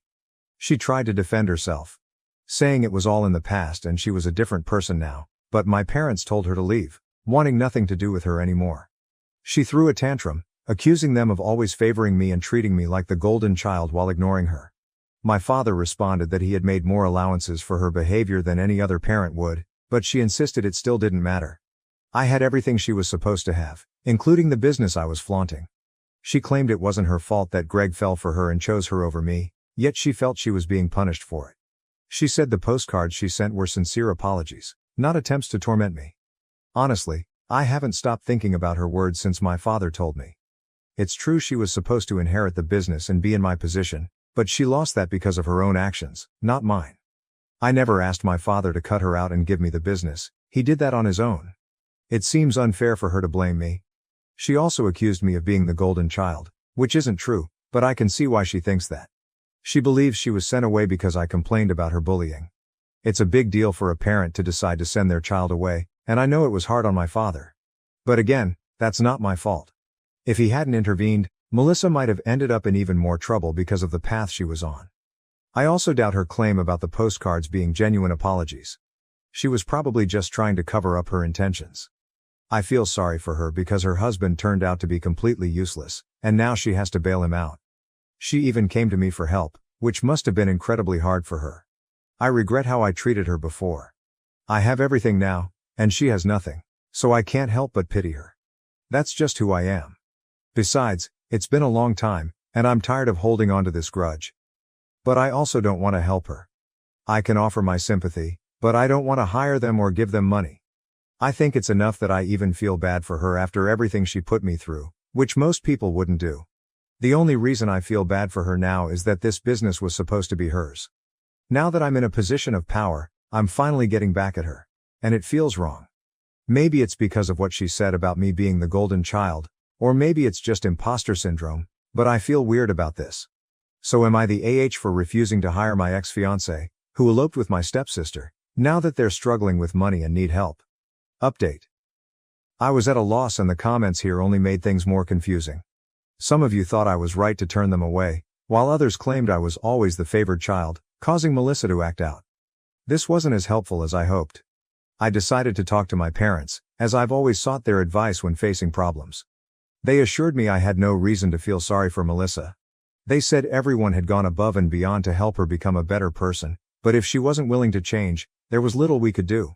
My father mentioned he had intended to let her take over the business if she had behaved and been a good daughter, but she failed and embarrassed the family. Given that, she couldn't expect to take over or even be part of the family anymore. Talking to my parents made me feel much better. So, I'll try not to feel guilty about things I haven't done anymore. Update. About a week had passed since Melissa had shown up at my door and visited my parents. We hadn't heard from her, and I almost thought she had gone back to Greg until today when she appeared at my workplace and caused a scene. It was terrible because she just walked in, knowing the place well from childhood, and easily bypassed security. She stood in front of my office, shouting that I had stolen the business from her by pretending to be a perfect daughter to our parents and constantly sucking up to them to gain their approval. She accused me of falsely claiming she had bullied me throughout our childhood and convincing our father to send her to rehab just to solidify my position as the favored child. She declared that the business was supposed to be hers, but I was refusing to let her be a part of it because I was jealous Greg had chosen her over me, unlike our parents who had always favored me. She said I had lost my mind from being overlooked and had turned our parents against her. When I heard the commotion, I called security and went to see what was happening. I tried to tell her to shut up, but she continued for a few more minutes until security finally threw her out of the building. I called my dad before contacting the police to get his opinion, and he was furious. He told me to go ahead and call the cops. Luckily, when the police arrived, she was still lurking nearby, likely waiting for me to leave so she could confront me again or maybe even physically attack me. The police took her away and charged her with trespassing and disturbing the peace. They are minor charges, and she might get off with a fine or community service at worst, but it will go on her record, which is never good. I informed my dad about the charges and arrest, expecting him to be upset, but he just seemed exasperated and said he was tired of dealing with her craziness. I feel bad for him because it must be hard having a daughter like Melissa and being blamed for everything that goes wrong in her life, even though it's usually her own fault. Honestly, we have all been really patient. Update. So I think Melissa has gone back to California because we haven't heard from her in a few days, which is unusual since we expected her to lash out after her arrest. My dad asked around and found out that some people saw her heading towards the airport recently, so it seems she's left. Honestly, it's a huge relief that she's gone because I was really worried she might do something drastic to get our attention, which is never good. I have no idea what she plans to do about the situation with Greg now, as it seems unlikely she'll get help from anyone after this. I just hope she finds something to do and gets out of this mess, not out of kindness or compassion, but because if she doesn't, she'll just come back here with Greg and bother us again, and I don't want that. So I genuinely hope and pray that either she or Greg finds a job and can support themselves. For now at least, I won't have to hear from her for a couple of weeks, and I believe this nightmare is finally over. I found out I was pregnant with my fourth child not long after divorcing my husband. I'm conflicted about whether I should keep this baby. This is long. I'm sorry, I've sort of written a novel here. I wanted to post this in a relationship advice group, but the subject matter isn't allowed. My ex-husband and I were married for 10 years, although the last 2 were spent in variations of separation. We've been divorced for roughly a year. We have 3 kids, 10, 8, 5, I'm pregnant with our 4th baby. I don't know if we'll actually be parents to 4 kids or not. I'm so conflicted. We are so conflicted. There was no abuse or cheating in our marriage, although he did sleep with somebody else during our separation. There are a variety of other reasons why we ultimately got divorced. After the initial feelings of failure and heartache, and there was an immense amount of heartache on my end despite being the one who filed for divorce, we were able to get along pretty well. It becomes platonic so quickly, and it's like when we remove the romantic and married relationship from the equation, things got so much better. We split time with our kids 50-50ths. That's really hard for me because being a mom is such a huge part of my identity that I still sometimes struggle to know what to do with myself during his time with the kids. Ultimately, I'm happy that he's a loving, involved father, and I'm glad that they do spend half their time with him, even if I still sometimes cry over not being with them all the time. We still do things together as a family sometimes. We sit together at our kids' activities, things like that. He has a girlfriend now. She seems nice. He met her not long after our divorce was finalized. It hurt. I cried way too much over it. He waited over 6 months to introduce her to our kids, which I was thankful for. My kids like her. Our youngest child was unexpectedly admitted to the hospital not long ago. He had surgery. In the grand scheme of things, it was a pretty minor surgery and he's absolutely fine now, but this is my baby and he had to spend multiple nights in the hospital, so this was a big deal for me. My ex-husband was there the entire time, being a great dad, being a supportive partner to me as I worried over every little thing. We spent all those nights in the hospital together and I remembered why I married him. He was always able to be the strong, level-headed rock for me. He was this safe person who I knew would take care of everything and protect me. When we were in the hospital, he told me that I'm the most important woman in his life. When our son was discharged, my ex-husband came back to my house. My baby was home safe, our other 2 children were excited to be home after staying with my husband's sister for several nights. We were all together at home like a family again. That night after our kids were in bed, we had sex. I hadn't been hoping for it or planning it. It was just like as soon as the kids were tucked away in their rooms, we were having this intensely passionate, needy, amazing sex that we shouldn't have been having. We went to sleep in my bed and at some point in the middle of the night we had sex again. The next morning we both decided our emotions with the whole situation with our son just got the better of us. We said we didn't regret sleeping together, but that's all it was, and we were just going to go back to our normal divorce lives. We wouldn't make it awkward, just move on. Then I found out I was pregnant. We didn't use a condom. I don't even have condoms in my house anymore. I'm not on birth control. I haven't been since we divorced. I haven't needed it since I haven't had the time or interest to start dating again. I really wanted to be single for a while. I know I was ovulating when we slept together, which was probably a contributing subconscious factor as to why it happened. My body sees him being a good dad to our kids and it wants another. My cycle is like clockwork and we've always conceived on the first try every time we've tried to get pregnant. Our first kid was not even a try. It was 2 weeks before your wedding you find out you're pregnant and spend your honeymoon with morning sickness surprise. So now I'm about 8 weeks pregnant. I've known for about a week. I just told him this past weekend. I didn't know if I would tell him at all. I realize now that I only told him in hopes that he'd tell me what to do and figure the situation out for me. Only he didn't. I know it makes no sense to have a baby with somebody I chose to divorce. I don't need a fourth child. Why can't I let go of this though? Update 1. I posted about a week ago. My ex-husband and I have been divorced for about a year. We have 3 kids, ranging from 10, 5 years old. We have gotten along great since the divorce, better than when we were married. It's almost like we're friends, can do things with our kids, and enjoy being around each other. About 2 months ago, our youngest unexpectedly ended up having surgery and spending several nights in the hospital. He's fine now. My ex-husband and I stayed together with our son the entire time he was in the hospital. When he was discharged, my ex-husband came back to my house, or former family home, at our son's request. He was just supposed to spend a few hours there.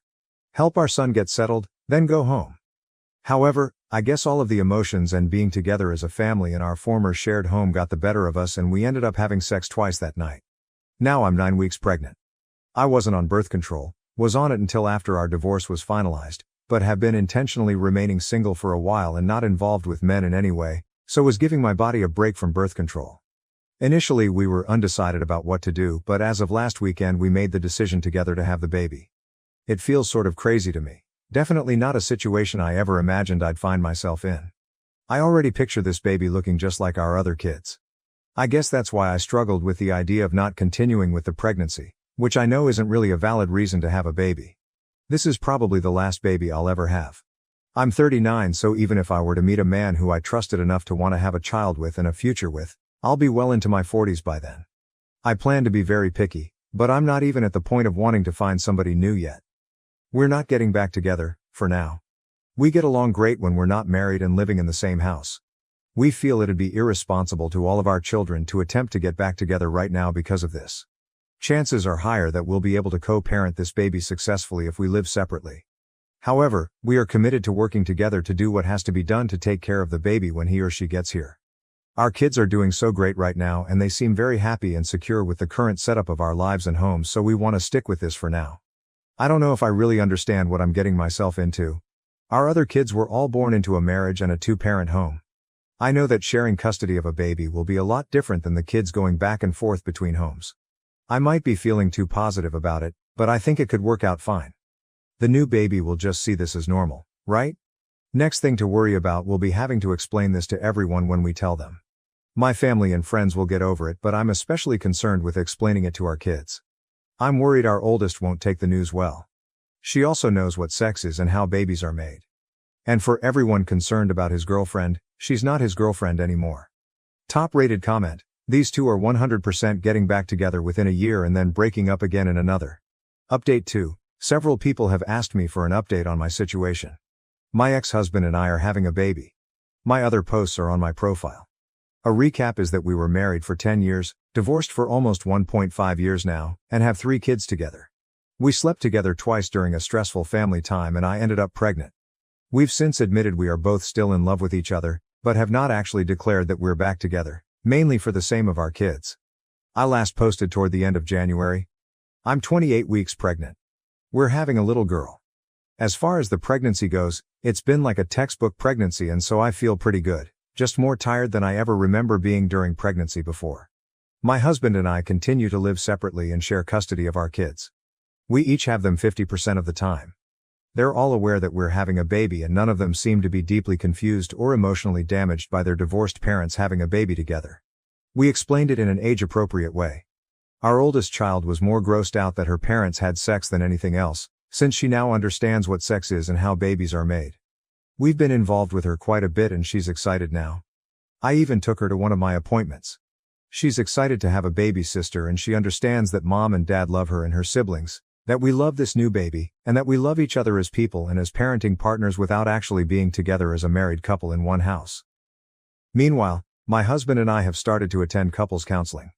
We tried marriage counseling when we were separated before we divorced, but I think we were both already pretty mentally done, so counseling didn't do much for us then. I think we're getting way more out of it now because we're actually invested in it and putting in a lot of effort.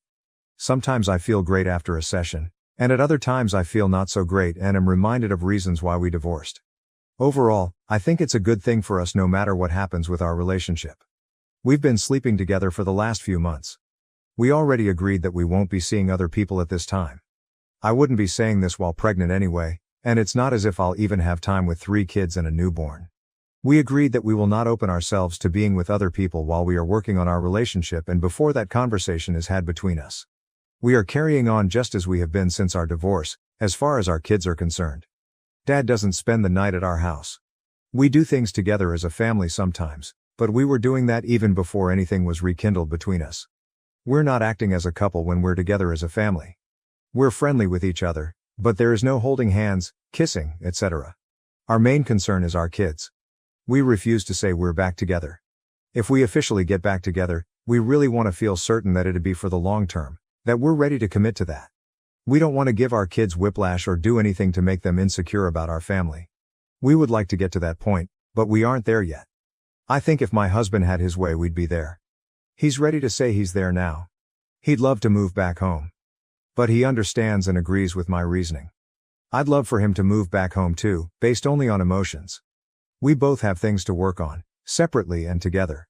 I want to be a better spouse this time around. I thought I was being a really great wife and I was on the surface. I also know that right now I feel so in love and am hopped on hormones and pregnancy happiness. I always feel super happy, super positive, and super horny during pregnancy, and I know I have to be careful with trusting anything I feel during this time because it's like I'm on a 24/7 natural high. I think the biggest issue right now is that he's far more, let's throw caution to the wind, even though he agrees with all of my reasoning, and I want to be way more careful. Final update. I've made a few posts about my husband getting pregnant after we divorced. We were married for 10 years and had 3 kids before getting divorced. We got along so much better after we divorced and we have been really good co-parents during this time, but we were functioning strictly as friendly co-parents. We slept together around 1 year after our divorce was finalized and conceived a 4th baby, which we ultimately decided to keep. Our 4th child, a sweet baby girl, was born at the end of May. She's so perfect and we both feel we made the right choice to bring her into the world. It was the smoothest, easiest birth I've had and I take that as a sign. I feel like I fell in love with him all over again during labor and delivery, and that's when I knew I was ready to make our relationship official and public to everyone, including our children. Contrary to all the assumptions, our kids really don't seem to be negatively affected or confused about the baby, and I don't think the newest baby is getting any less love or attention than our 3 kids born within our marriage have. This is normal to them now. They understand we're still a family and no matter what we'll always be a family whether mom and dad live together. We are still living separately and technically still maintaining the custody schedule we had in place for our oldest 3 kids. Although, the kids are with me every weekday right now since it's summer break and I'm on maternity leave. We have a different arrangement for the baby, but he does take her overnight a few nights a week. I got our family home in the divorce and he spends time here with all of us. He has spent some nights here at home to help with the baby, but he doesn't stay in my bedroom quite yet. He has not moved in, although he has tried and continues to suggest it. This is probably the biggest point of contention these days. To me, this feels like the best of both worlds. I love him and truly don't want to be with anyone else. I think I sort of function better and am happier also living in my own space that he just visits. I know it's not the norm and some might say this means I don't really love him as much as I think. I really believe I'm just one of those people who needs more independence and alone time, and maybe we never would have got divorced in the first place if this had been the arrangement from the beginning. Is it sort of selfish? Maybe. I don't know anyone else with this arrangement, but I know some people out there do this. For all intents and purposes, we are together in a relationship again. We've made it official and exclusive, as juvenile as that sounds. We had already made it official between ourselves, but we hadn't really announced it to family and friends or our kids.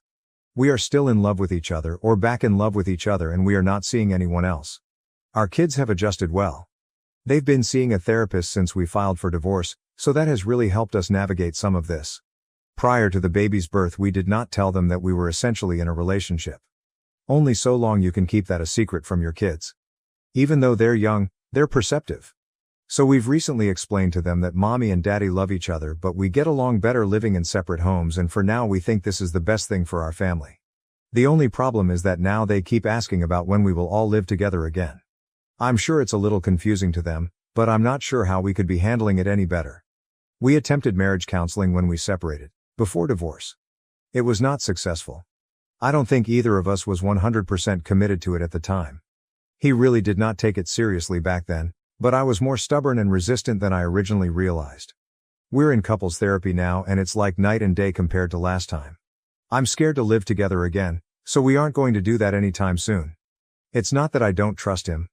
I don't trust us as a couple. I refuse to put my kids through all of that again. So, getting remarried and moving in together isn't something in the plans right now. Maybe one day. I hope we can get to that point. I just don't want my kids to have to go through a divorce and splitting households yet again. I feel like they'd lose all trust in us then.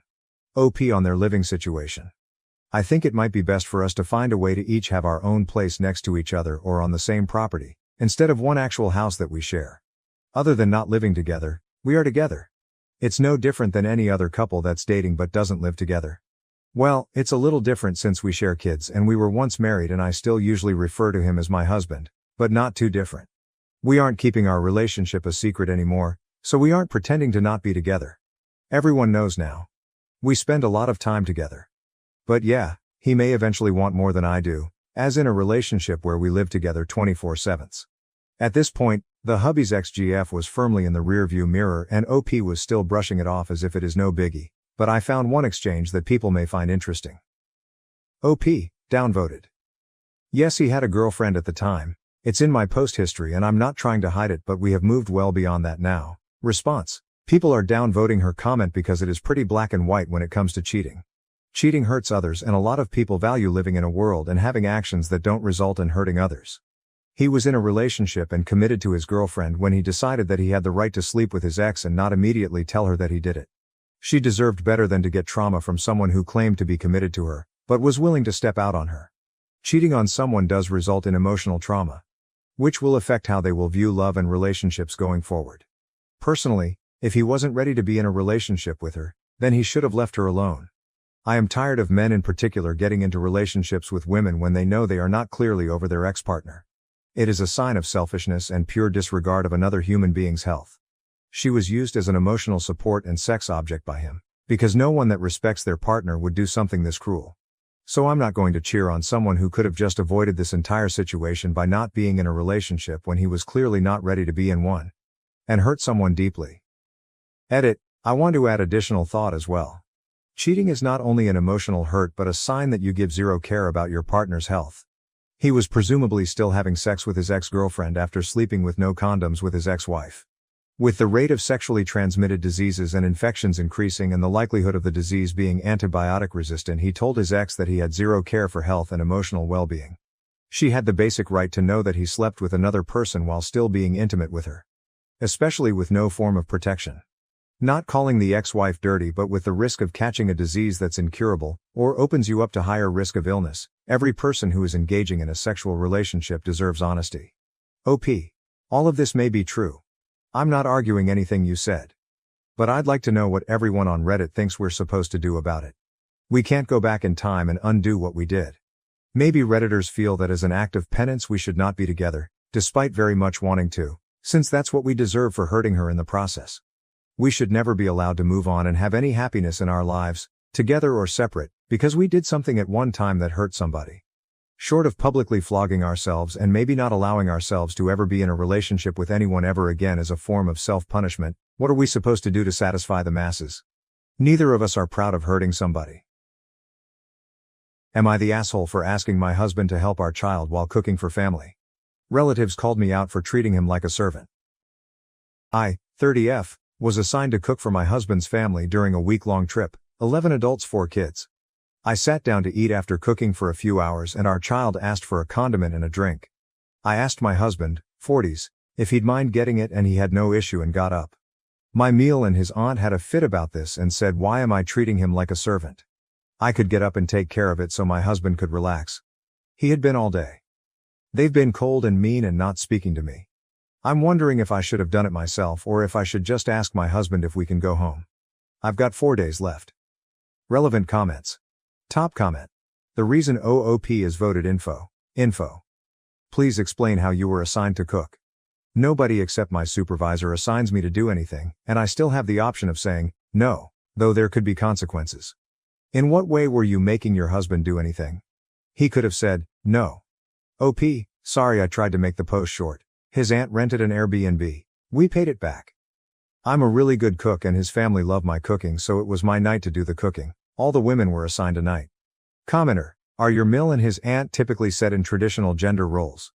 Why in the world would getting the condiment and drink make him a servant and not you? Also, do you have to cook all week or was this just your night? NTA. But if you ask to go home, you'll really turn this into something big. OP. More info. I tried to make it short in the op. This was just my night to cook. But it is all the women that are cooking. His aunt is a single mother and her sons have never been taught to cook and their girlfriend's idea of cooking is PBJ. She set the chores as this was her idea and she paid for it. We all sent the money to her. I just feel so low. I'm stuck in this tiny bedroom, smallest in the Airbnb BTW, and being the only married couple kinda felt like a slight, while everyone outside is relaxing. Husband was hanging with me but his mother asked to speak with him. It's been an hour. I tried to go out but they all got silent and quiet and just stared at me till I went inside. Commenter. That sucks. Did your husband stick up for you? Or offer to help you cook? OP. He did stick up for me and say it's no big deal, but his aunt was yelling at him to sit down and his mother just glared at me.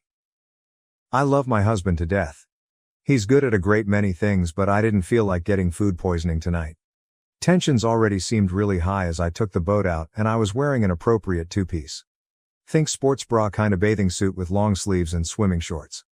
But his aunt called me a hussy and only little girls wear two pieces and I need to respect the PPL around me. Commenter. Are the other people in the larger bedrooms there alone, while the two of you have to share the smallest? OP. It's a 6-bedroom house. Only one other family member brought their partner. But they all brought their kids. His mom originally wanted us to have a different room but his aunt refused. She's like the family bully. Is what I'm guessing.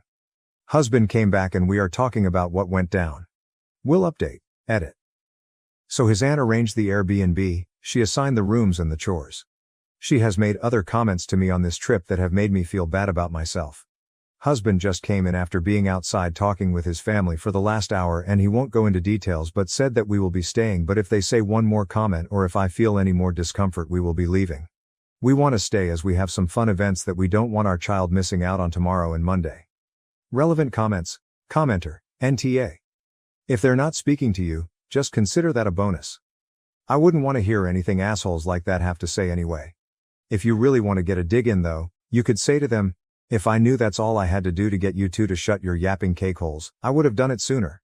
OP. That's kinda my plan. Just avoid and do our own thing the best we can. He didn't say much but that his aunt doesn't want her son's GF to think she can boss him around like I do my husband. Sexist, right? He said that this will be the last time he makes me suffer going on a vacation with them and will take me to some tropical island next year to make up for it. Commenter. I just read your edit and I agree with the idea of staying so your kid doesn't miss out on fun. But what the hell is this? He won't go into details but said that we will be staying. OP. He told me some of the brief details but didn't want to repeat the sexist and rude comments his aunt made while his mother just stayed quiet. He did tell me that his aunt didn't want her son's GF to think that they could boss her son around like I do my husband or to dress inappropriately like myself. I've got a lot of insecurities about my body image and he tries to protect me. I'm 5'2", 110 pounds and worked hard to lose a lot of baby weight, so I was proud and thought wearing an appropriate, very covered, two-piece would be okay. I was called a hussy. Update. So this morning while getting ready the cousin's GF came and spoke to me and said that what they said was completely wrong and disrespectful and that she doesn't believe what they said about me. Made me very happy.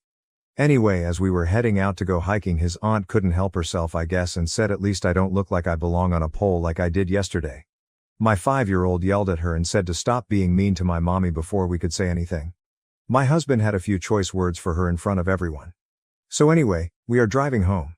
Relevant comments. Commenter. So what treats will the kiddo be getting for defending mom? Seems like you're doing a good job there and have good backup from your spouse. OP. We are taking him out to his favorite restaurant for dinner once we get back into town and to his favorite ice cream shop to have a sundae. My husband really went for the kill after his aunt's comment cause I was lacing up my hiking boots. He had our son go up to the room and get his bag and bent down to help lace up my boot for me. He then told his aunt that I am his partner, not his maid or servant, and that she was a jealous witch that attacks me because she wishes she looked as good as I did, and that he was lucky to have a hard-working wife and mother to his child who also looked amazing. That we do things for each other as a team and that she is just a miserable old witch and we wouldn't be seeing them again. They've been blowing up his phone but he turned it off. OP follows up with, I won't say we are perfect or never have fights or innocent spats over the most silly things. But one thing is for sure, after 15 years we won't let each other be disrespected and we always have each other's backs. That is what we are hoping to teach our son. That even though things may get rough in life, we handle them with grace and respect and always have each other. I was kicked out at 16 and struggled for years. Now I have a house, and my sister and her junkie husband have invaded and demanded to live with me. When I was 16, my parents and twin sister kicked me out. I lived in a tent and struggled for years. Now I have a house, and they showed up uninvited with my sister's family, demanding to move in. My sister was the one who convinced our parents to throw me out at 16, claiming there was no space for me. I spent 12 years fighting to secure my own place, and now they want me to let my sister move in because she's pregnant with her fourth child. As a 28-year-old man, I've endured my parents' toxicity since childhood. My twin sister has always been a thorn in my side. People say twins support each other, but in my case, my twin drags me down whenever she can. Childhood bullying wasn't enough. She has reappeared in my life, wanting to move into my house with her family, despite being the one who threw me out at 16. Her narcissism, fueled by our parents' poor parenting, is relentless. They always wanted a daughter and made it clear they would have terminated the pregnancy if it had been just me. I owe my existence to my sister. My sister never missed a chance to flaunt her entitlement. Growing up unwanted in my household was tough. Everything revolved around her. Despite being the same age, I wasn't allowed to touch her toys. She often got new clothes while I only received clothes on Christmas and our birthday. If we didn't share a birthday, they wouldn't have bothered celebrating it. In fact, if I didn't share my birthday with my sister, I wouldn't exist. I got the bare minimum, not out of love, but to save their faces from judgmental relatives. The only positive aspect of my childhood was my grandfather, the only person who saw through their BS. Sadly, he passed away when I was 13. That was the worst day of my life because I had no one to have my back. We lived in a cramped house in the suburbs. My sister and I shared a room, but it felt more like I had a bed and a tiny closet under her room. The entire space was filled with her clothes, toys, and posters. Complaining was not an option, as my parents believed they were doing enough for me. My sister didn't like me being in her room, so I was only allowed in at night to sleep. Even when I was sick, I had to lie on the couch because, as a girl, she needed privacy. I couldn't wait to turn 18 and move out. It seemed my family was even more eager to get rid of me. When we were 16, my sister got pregnant by a 19-year-old loser. His parents had kicked him out after he failed the 8th grade 3 times. My parents got them married, and my dad found him a job as a cleaner at his factory. My father, who works as a mechanic at an automobile manufacturing company, brought him home. Naturally, I had to move out of my room to make space for him. Our house had only 2 rooms and a tiny living area. When I asked if I could sleep on the couch, my father refused, saying he uses it when my mom's snoring becomes unbearable in winter. I was told to find a place for myself. To make matters worse, my loser brother-in-law would say, "Dude, it's not tough to find a place for yourself." My parents threw me out when I was 15, and yet I managed to pull my life together. Now I have a family. Trust me, it gets better out there. I sighed. Yeah, if being a junkie and impregnating a minor means putting your life together, then sure. Most of my relatives lived far away, and my parents threatened me not to show up at any of their places to avoid exposing their toxicity. I asked a few friends if I could crash on their couches, but no luck. Why would their parents allow me in their house when my own parents kicked me out? One classmate living in a garage let me stay for a few months until his parents found out and kicked me out. I slept on a bench on the sidewalk for a few days until the cops rounded me up and brought me home. My parents claimed I had run away. They took me in that night, but my father got me a makeshift tent from a junkyard and told me to set it up in the backyard as a reward for staying silent in front of the cops and not showing up at relatives' places. The tent was still safer than sleeping in the open. Summer was bearable, but winter was brutal. One night, it was so cold I thought I might die from the cold. I knocked on the house but no one responded. Desperate, I knocked on my parents' bedroom window, and my dad yelled from inside not to disturb him or he'd come out and knock me down. I felt so miserable that I wanted to die. I cried the whole night. The next day, I went looking for a job that would provide a place to sleep. A bakery shop needed a worker for their factory about 20 miles away. They agreed to give me a place to sleep and offered me food. They baked at home and needed a helping hand. They offered me to live in their backyard, but I had to clean it up. I agreed. The place was pretty messed up with flour and sugar everywhere, Not to mention the rodents living off it. But I was at my lowest point and took the job. I packed my stuff and left. My sister was even happy and said, "Good that you're leaving, we don't have space for you here." No one even bothered to ask where I was going. I cleaned up the place and made it livable. Initially, it was hard to get rid of the rodents that came searching for food, but eventually, I felt comfortable living there. I had to drop out of high school, just a few months shy of the final year exams. My friends urged me to stay in my parents' backyard and finish high school, but I had given up. I focused on my job and lived off my salary. Soon, I realized I needed to upskill to get a better job. I picked up a few skills. My dad is a mechanic, so I grew up playing with his toolbox. It saved my parents from buying me toys, and I also helped Dad with plumbing around the house. I saved up and took a course, eventually landing a job at a car plant. I worked tirelessly to climb the ladder, and now I'm a supervisor. Recently, an old friend was urgently selling his house due to divorce issues and wanted a quick buyer. I was hesitant to buy a 3-bedroom house, but he offered a hefty discount on the market price and allowed me to make the down payment in parts. I jumped at the opportunity. 2 weeks ago, I moved into my new house, and today, I found unexpected guests at my door: my parents, sister, and brother-in-law. It was a shock because I had been no contact with them for years, and they hadn't reached out to me either. This house is nearly 15 miles from their place, so there's no way they stumbled upon it by chance. I'm not in touch with any relatives, either in person or on social media, but I suspect a neighbor might have informed them. I still keep in touch with one of my old neighbors, and he might have seen pictures of my house on Facebook and told my parents. I have no idea how they figured out the exact address, but my dad knew where I worked, so maybe he got it from there. As soon as I opened the door, they barged into my house. Mom and Dad congratulated me and said they were proud of me. I smiled and offered them a chair. I'm still in the process of furnishing the place, so I only have a bed, a few chairs, and a table. My parents sat down and started asking about the house deal. They found it unbelievable that I could buy a house at 35 while they were still renting. Meanwhile, my sister and her deadbeat husband were casually strolling through my house as if planning to move in. I asked them why they suddenly showed up in my life. They said, "Nothing, just checking on you." Funny, huh? They checked up on me when I needed them the least. They started updating me about their lives. Dad has hypertension, my sister has 3 kids, 14, 9 and 4. And she's pregnant again. Well, good for her. I just sat there nodding, debating whether to yell at them or politely ask them to leave. Mom asked if I was getting married or had a girlfriend. I said it's none of her business. She responded, "Why are you so cranky? Is everything all right?" I said everything was fine until they showed up. She laughed and offered to help if settling into the new house was overwhelming for me. Just then my sister announced, "I've decided we're going to take the bedroom with the attached balcony and bathroom. I'm so excited to have my own bathroom. The kids can have the other room." I flipped out and asked, "What the hell is happening here?" My sister said, "You have a 3-bedroom house and you're a single man. You don't need so much space. You used to live in a tent, so getting a bedroom is quite an upgrade for you. This house is big enough for all of us." My parents cut her off and asked her to attend to her youngest son, who was crying for attention. I looked at my parents and asked them what my sister just said. Dad explained that accommodating 7 people in a small house was getting tough. My sister's eldest son, 14, was sleeping on the couch, the middle one was with my parents, and the youngest with my sister. And now, with another baby on the way, they needed a bigger house. I screamed and Mom said, "You know you have a big house now.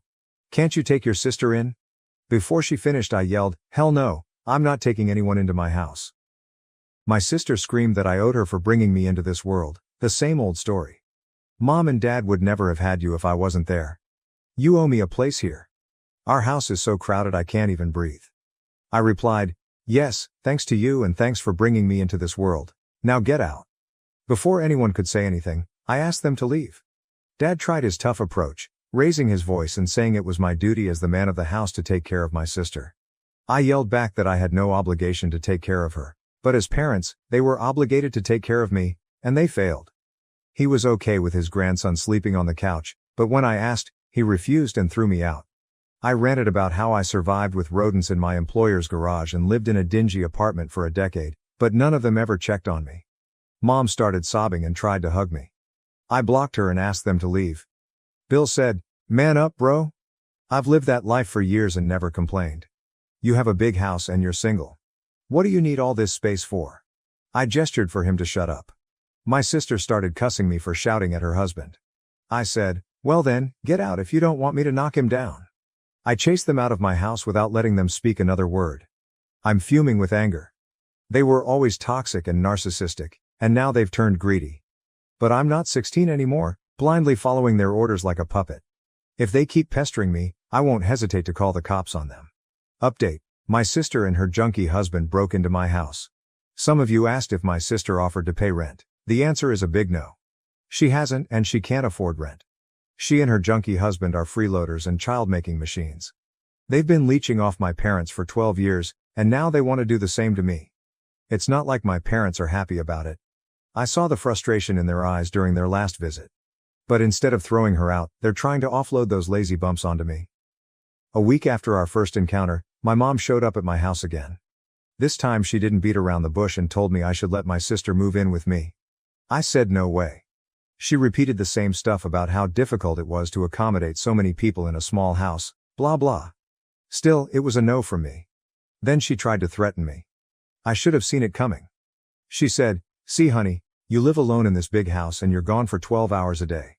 What if someone breaks in? If a family lives here, it would be safer for you. Plus, you'll get help with cleaning, dishes and laundry." I said, "For the last time, no, and go away. I don't want any of you at my house." A few days later, one of my neighbors told me he saw a pregnant woman with a man and a young boy loitering around my property. They were peeping in through the windows, wandering around the backyard, and it seemed like they were trying to sneak in. He's an old man who sits on his front porch all afternoon. When they noticed he was watching them, they went away. He informed me as a goodwill gesture. I thanked him, gave him my number, and asked him to call me if he ever saw them again. My house wasn't equipped with cameras yet. I had intended to install them over the weekend. Who knew they would break in before then? Just 2 days later, I got a call from my elderly neighbor saying he suspected someone had broken into my house. I rushed home in a panic. He was right. My sister and Bill had broken in through the back window. She said, "We didn't have any other options. You were being a jerk and not allowing us. Now we live here, and you suck it up." I was in shock. How far she went to flaunt her entitlement. Bill came out of the room they had turned into their bedroom and said, "It was pretty smooth, huh?" Without thinking twice, I charged at Bill. My sister stepped in between, and I dragged her aside. I punched him in the face. Their 14-year-old son attacked me with a bottle, and my head started bleeding. The blow wasn't severe, and I was on the verge of blackout, but my rage kept me conscious. They all panicked at the sight of blood. My sister called my parents and told them what happened. Bill and his son started cleaning up the mess. My neighbor called the cops. My sister and Bill started apologizing and begged me to spare their son from being arrested. I said, "All of you are going down with him." The cops arrived and took my statement. My sister denied all allegations of breaking in and assaulting me. She claimed they were visiting my house, her son played a prank on me, and I accidentally slipped and hurt my head. She said I was mad at them and falsely framing them. What a liar. Meanwhile, my parents arrived and forced me to drop the charges. They all ganged up to make me look like a liar, claiming I was using the cops to settle a grudge against my sister. Thank God my neighbor stepped in and gave his statement, and based on that, the cops arrested them. They had to spend the night behind bars because my parents couldn't afford bail. The next day, they were presented for trial. I went to the hospital to get my wounds dressed. The doctor scanned it for internal injuries. I had to take a couple of days off to nurse my wounds. I pressed assault charges against them and also claimed compensation for my losses, and the court agreed that they should bear it. Meanwhile, my parents tried everything to make me drop the charges, but I threatened to sue them for planning the assault. Her son, being a minor, was dealt with according to juvenile law. He got a week in a juvenile facility, and his parents had to pay for restitution, lost wages, and medical bills. My sister and Bill were heavily fined but pleaded to trade part of it for community service. It's been a week since then, and it's been silent. I hope they've learned their lesson and stay away from me. Update 2. It looks like my parents aren't off my back yet. Yesterday, they showed up at my house again. I slammed the door in their face. They stood outside for almost an hour, requesting me to hear them out. Finally, I had to let them in. I wish I could just yell from the window and threaten them like Dad did to me 12 years ago. Anyway, I asked them why they were at my door again. They both started sobbing and said they needed my help. I said if this had anything to do with my sister, then count me out. They said it was about them. Dad said, "You see, I'm growing old and fragile. I cannot work as before. Our house hasn't been repaired in many years. Everything is falling apart. I cut him off and said, "Come to the point." He and Mom wanted to move in with me. As a responsible son, I should take them in. I should have if they were responsible parents, but they were not. I asked what would happen to their house and if they were going to terminate the lease. They said they were going to give that house to my sister. I was like, "Oh cool, you guys have taken an alternate route to exploit me. Earlier you tried to dump my sister on me, that plan failed. Now you want to pile on for one last time. My house is not up for grabs, not for anyone." They said my sister was offering to pay me rent for living in my house, which I could use to pay the mortgage. I said, "I don't need her rent. She doesn't need to worry about my mortgage. She should look out for herself instead." Mom started crying that it was becoming very difficult for my sister to make ends meet. She doesn't even get proper sleep because her children sleep in the same room. I said, "It's not my problem if she is mindlessly expanding her family without financial planning." They said, "What can we say? You're not agreeing to anything. You don't want to take in your sister, and you won't agree to take us in either. You should at least let us move in with you. The house is too big for one person." I replied, "I don't plan to remain single forever." They tried to emotionally manipulate me, insisting that I should take care of my aging parents. I screamed, "Karma is real. Remember how you threw me out of the house? This is what you get in return." I opened the door for them, and they left with bitter faces. I don't care what they call me, but I'm not going to be a doormat and give in to their demands.